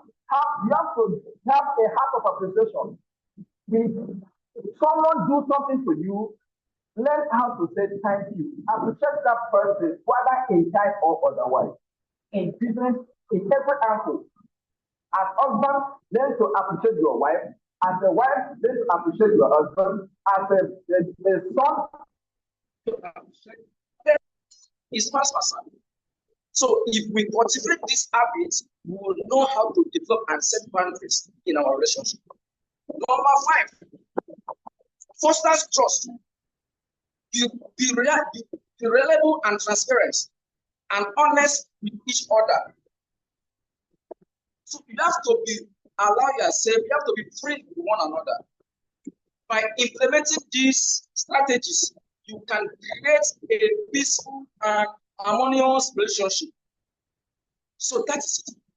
Now, going down, we talk about how can we foster peace in relationships. Individual can foster peace in relationship by doing these things I will say. Practice active listening and empathy. Second, communicate effectively and respectfully. Third, manage conflicts constructively. And then the 5th, show appreciation and gratitude. And then the last, not the least, cultivate trust and understanding. So you must cultivate trust and understanding between two partners in relationship, either in business, in every aspect of life as a human being. As long as you are living, you must learn how to foster peace in your relationship. By doing so, how do you know that you have fostered all these things in your relationship? You will start to earn respect from your partner, from both partners. You will start to earn that respect. You will start to see different things happening. So by doing so, you will get that. Now, let's rush to conclusion. Let's rush to conclusion of yesterday. I could not conclude yesterday. In conclusion for yesterday, building bridges in relationship is a crucial aspect of creating and managing strong, healthy, and meaningful connection with others. By understanding the importance of building bridges and using practical tips and strategies, we can overcome challenges and barriers and create strong, lasting relationships that are built on trust, respect, and mutual understanding. Remember, building bridges takes time. It takes time, effort, patience, but the reward are well worth it. So bridges in relationships refer to the process of connecting with others on a deeper emotional and level and building strong bonds. This involves being vulnerable, open, and understanding towards one another. Bridging allows individuals to communicate effectively, resolve conflicts, and build trust and intimacy in their relationships. So that is what I have to say today. Once again, I want to appreciate my mother, the Queen Mother, Queen Lucas, UK. I want to say, Mommy, thank you for giving this platform to share my knowledge to everyone in this leadership conference, UK. I want to say thank you so much. Well done, well done. You came back. I told you I'm going to give you the platform to come back and conclude, because halfway through is not enough. You need to conclude what you started. And we really appreciate your story, your personal story. You actually shared it as well. Captain Isaac Christian was also one of our speakers on the evening section on WhatsApp. And all of us, we really learn from his experience and also his personal experience. So I want to say thank you so much. That is what we want. We want to practicalize what we are teaching, what we are learning. And we want to show the world that whatever we are saying, yes, you can. It is possible for restoration. It is possible for transformation. I can see somebody trying to check on us. Oh, is that your wife? Is that your wife? No, it's my colleague. It's my colleague. Oh, your colleagues at work. Hi, how are you? Hello, how are you? Thank you for listening. Right. Okay, thank you so much. So we really appreciate Chaplain Isaac. Thank you so much for sharing with us. These are the things. I know you just joined us recently, and you have made me to be your adopted mom. Which, be careful of what you ask for.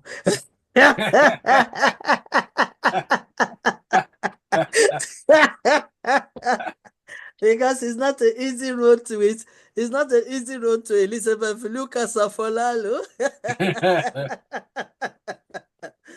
But I have not heard that statement, Prof. Queen. I have not heard that line for quite a while. Really? Be careful what you ask. Yes, so because you will be ready to face it. Very, very important. So I want to say thank you so much. And like I said, I'm bringing back our king to come and address us. I really want to seize this opportunity to thank all our great leaders that have really spoken to us. After the king, I think there's also a video before I hand over to Dr. Stephen. There's a video that I need to play, but let us appreciate those that are with us at the moment. So I'm going to introduce to us King Larimi Wade. Okay, King Larimi Wade is also the Asafote ni Adama Ndata. I know sometimes I might not be pronouncing it well, but he can correct me how to pronounce you're it. doing well. You're doing well.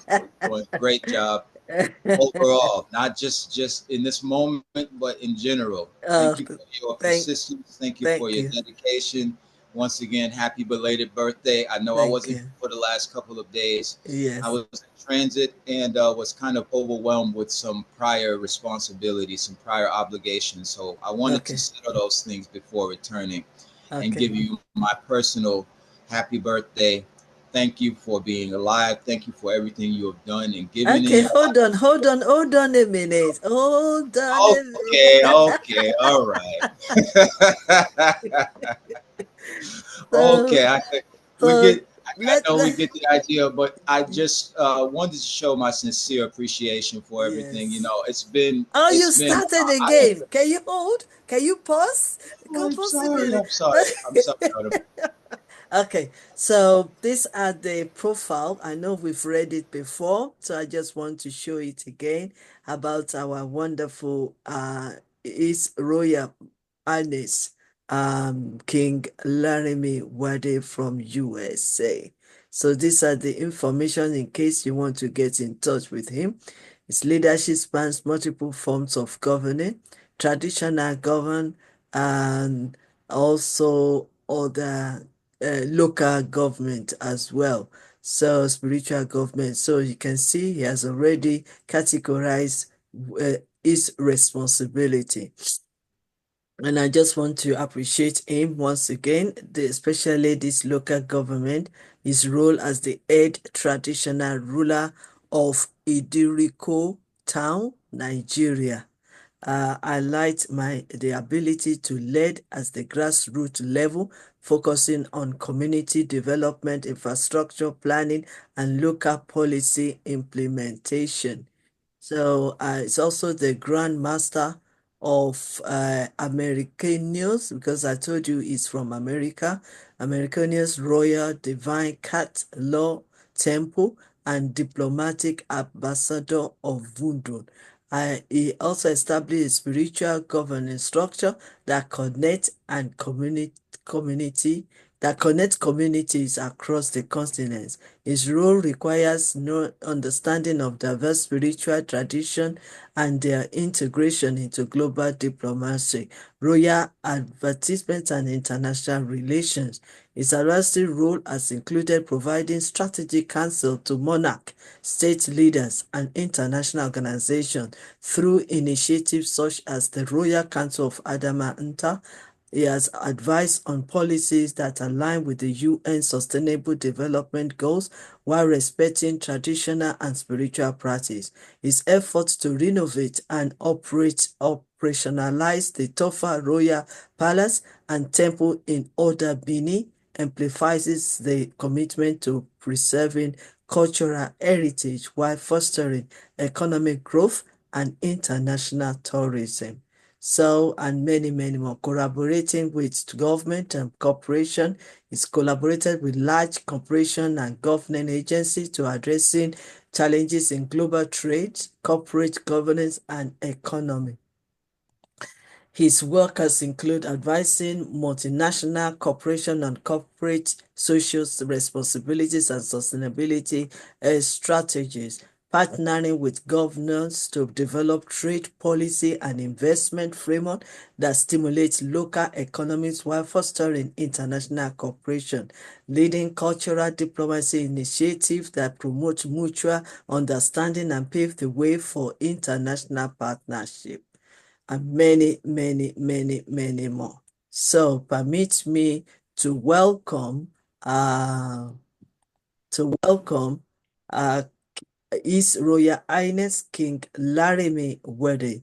Over to you, Dr. Stephen. Can you put some salt and into the introduction before so that he can feel relaxed and comfortable to be able to share with us this evening?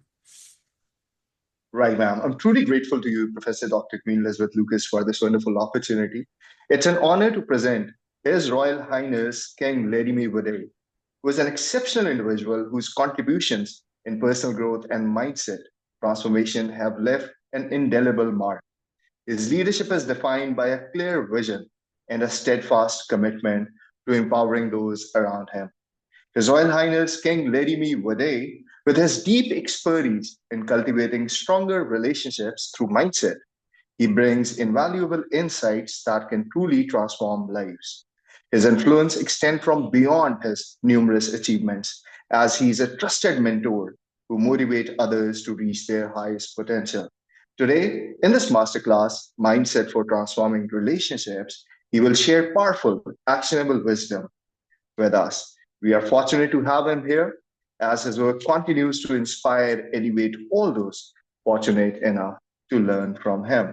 His Royal Highness King Laramie Wade Very warm welcome, sir. The stage is all yours. Thank you so much. Thank you very much, Doctor. That was a great introduction. And once again, I wanted to say, I know uh, Professor Elizabeth, our honorable founder and custodian of this event, once again, happy birthday. And thank you for everything that you've done. Thank you so Moving much. forward, I would just like to say thank you to everybody who decided to participate, to take the initiative to participate. I know that everybody has different types of schedules. We're all over the world, but some type of way we found a way to find one seam to connect.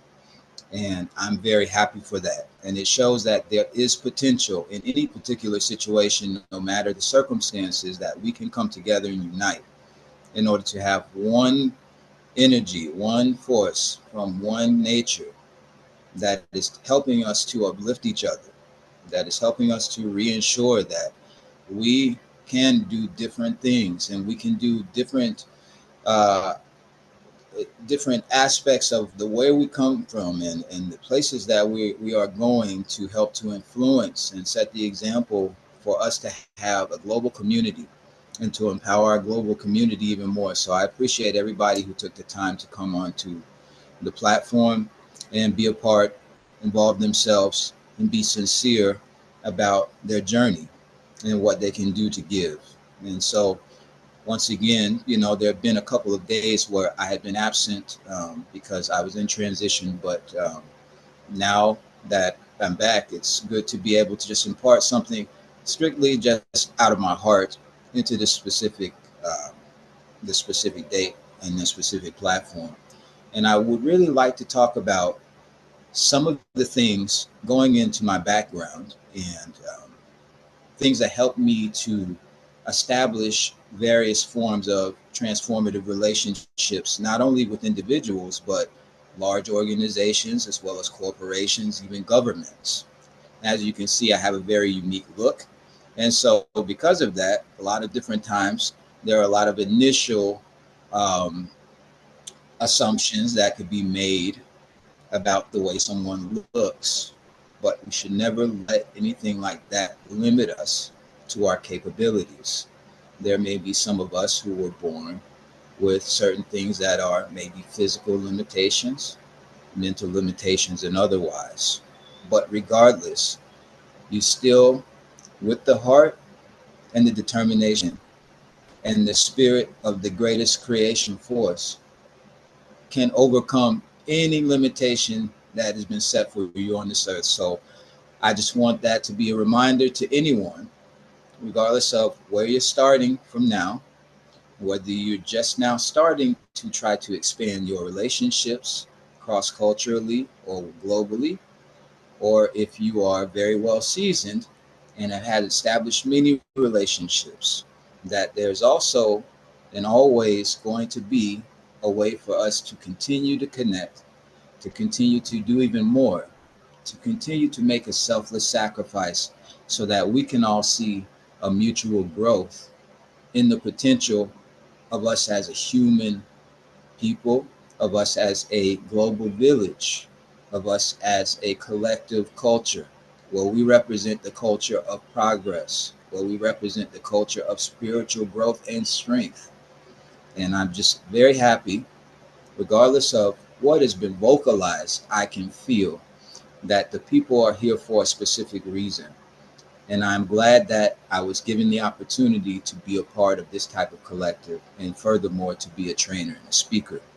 So I just wanted to say thank you to everyone before I even start for being here. Thank you for your dedication. Thank you for your initiative.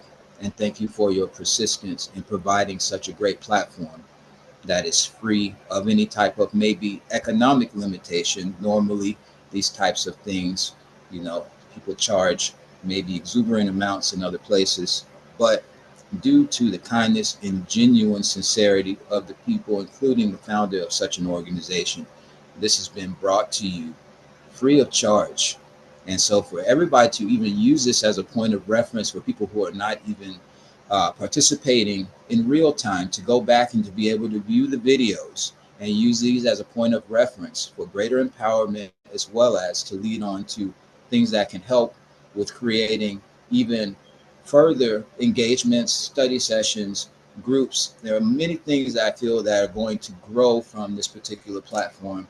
I can see this being a very great foundation for a number of different initiatives.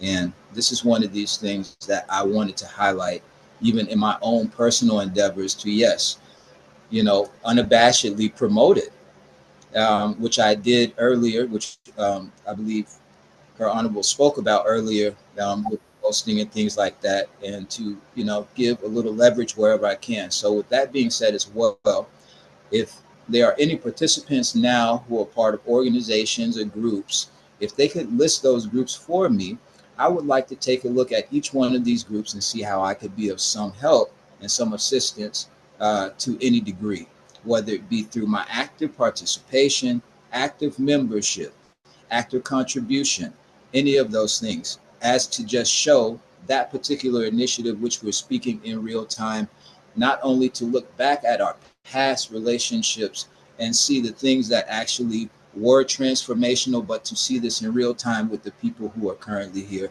And furthermore, any affiliates or any other people they may have, to continue to grow this spiritual family, to continue to grow this ideologically empowering family, to continue to grow this educationally astute family. Everybody has a very interesting and unique form of education and a sentiment that they're bringing that anyone can grow and they can acknowledge properly in due time in meditation. So I really appreciate that. I wanted to make that an open invitation for me to help to collaborate and participate with any one of you who are here now, if you are willing to provide the necessary information so we can start the engagement.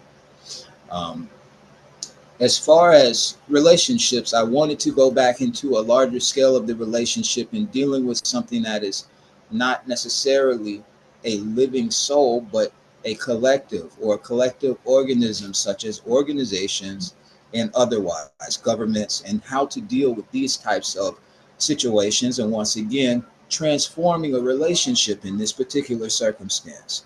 Now, let's look at one thing in particular. Some of you may live in certain areas and demographics in which you may have political upheaval, political dissent, political political conflict, things that are socio-political conflicts that may limit how you're able to do work, how you're able to do what you feel is obligated in your heart to do. And this is where this type of transformative relationship becomes a very critical aspect in order to be able to embrace, because there could, in essence, at times be elements of danger because of what you endeavor to do, because how you believe, and because of how you choose to take your initiative.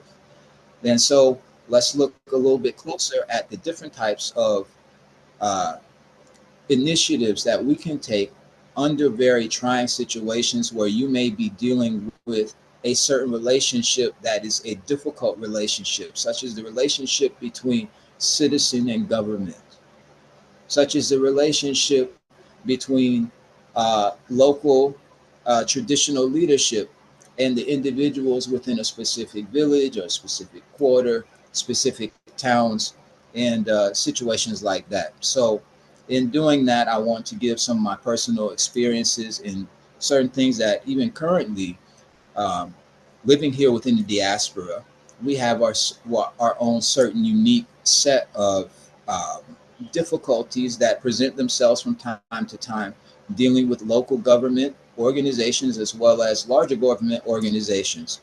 And maybe not many people are very aware to what extent that exists, because the media has a way of sensationalizing us as this being just a humongous amusement park at times.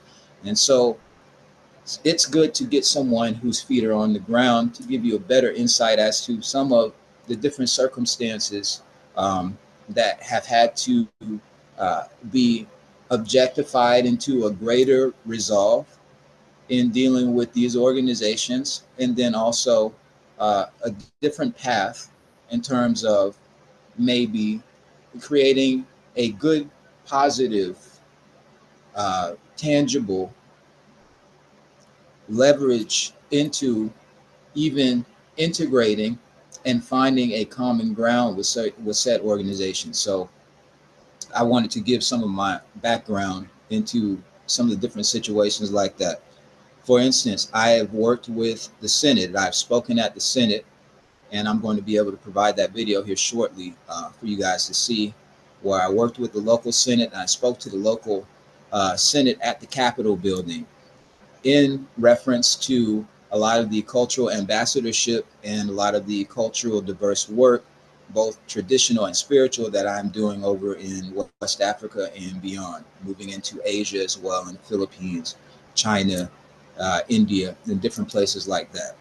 And so a lot of the times initially here within the diaspora, especially as being what they like to title as African American, there is a certain history.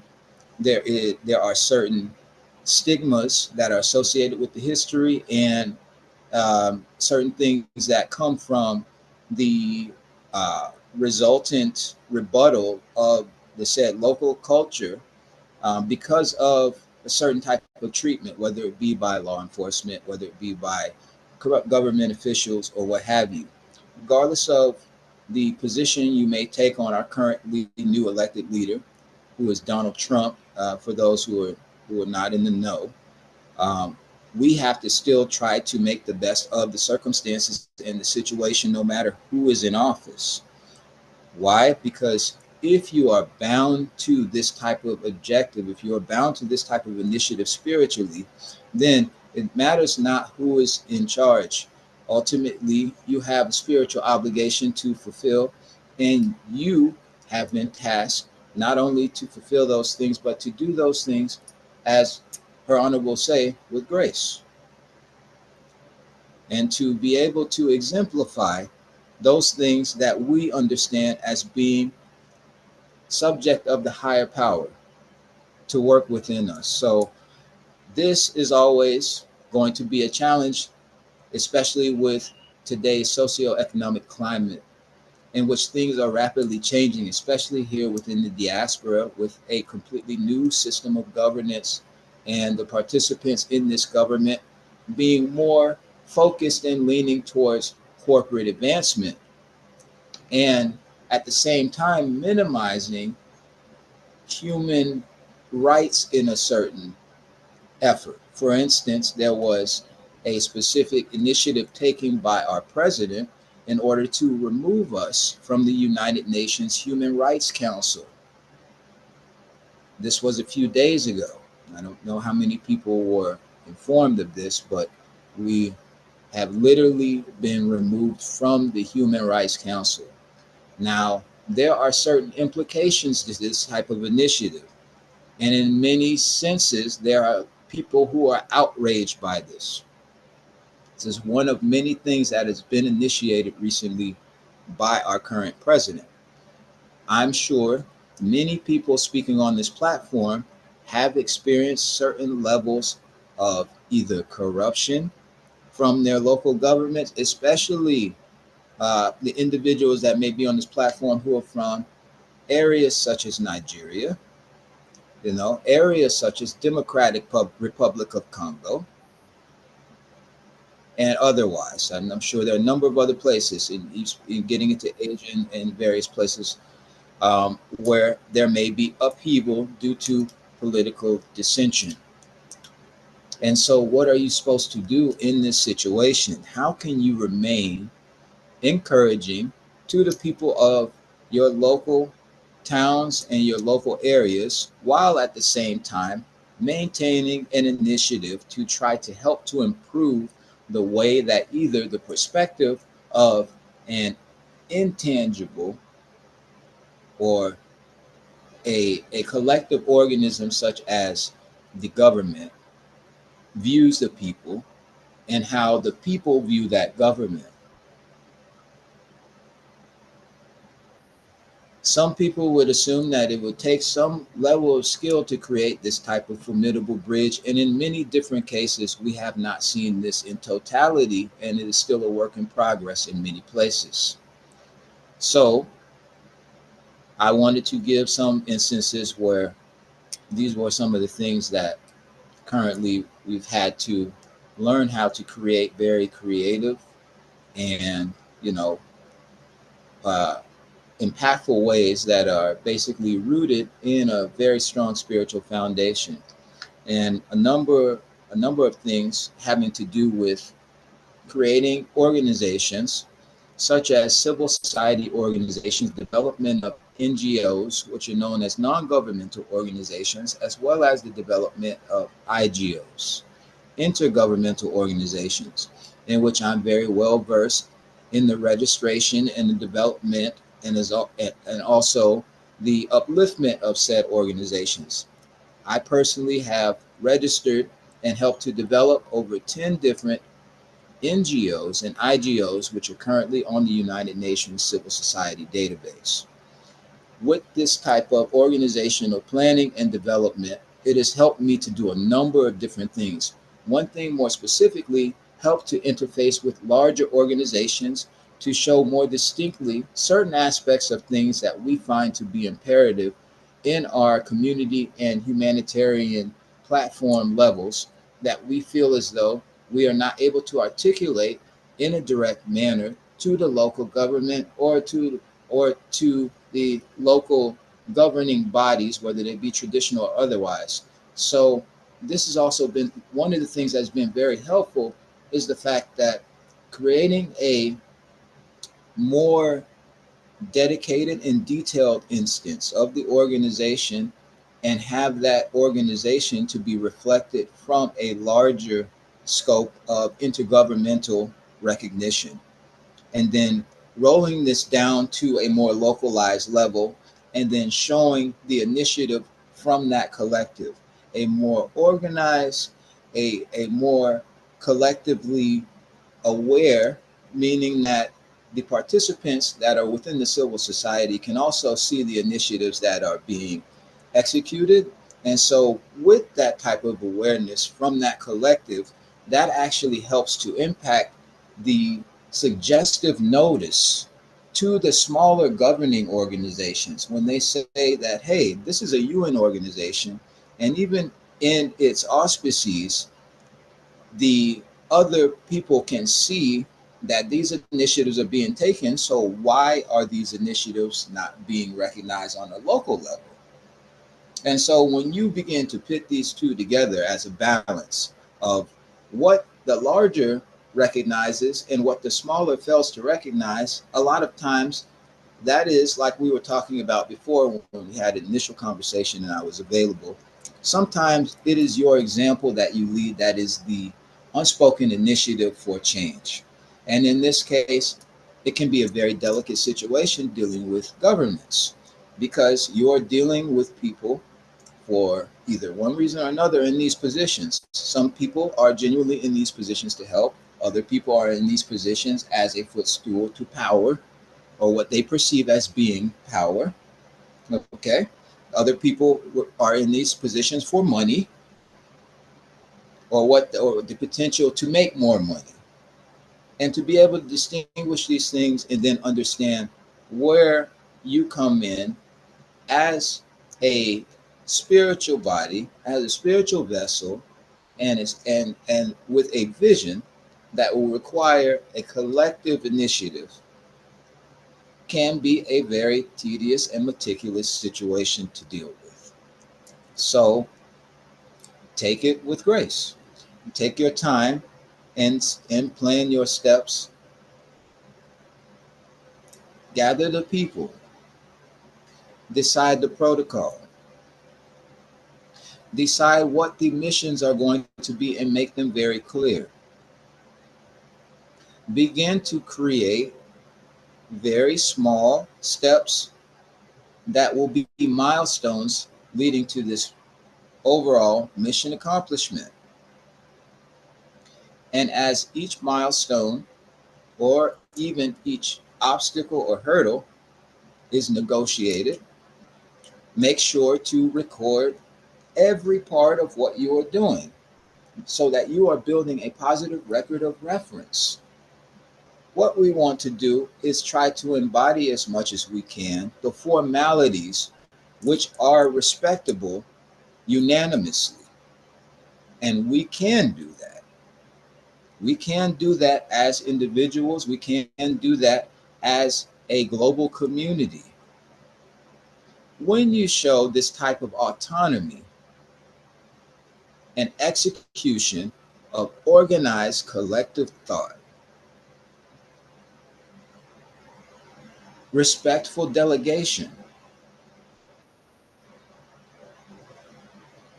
affirmative and positive brainstorming, and then execution and implementation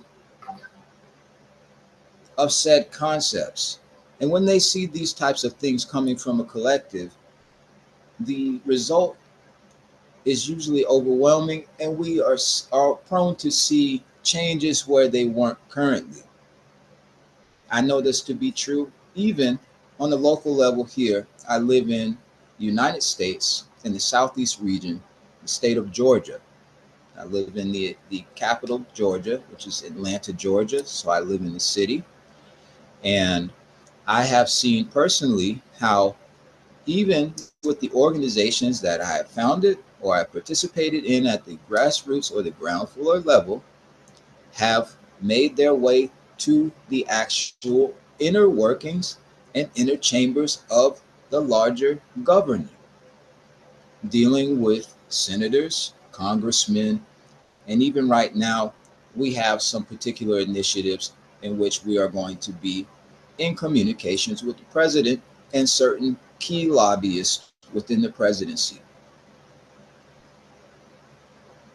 All of these things were not because we had the huge corporate sponsorship that is normally associated with a lot of these initiatives, and is normally the unwarranted assumption by average people, which mentally tries to limit them from taking certain initiatives. I will tell you now, you'd be surprised what you can do with a little determination and a little persistence, a clear vision, a graceful countenance, one that is understanding, one that is open and objective, because that is exactly what is going to be necessary to particularly bring yourself into proper recognition with potentially a very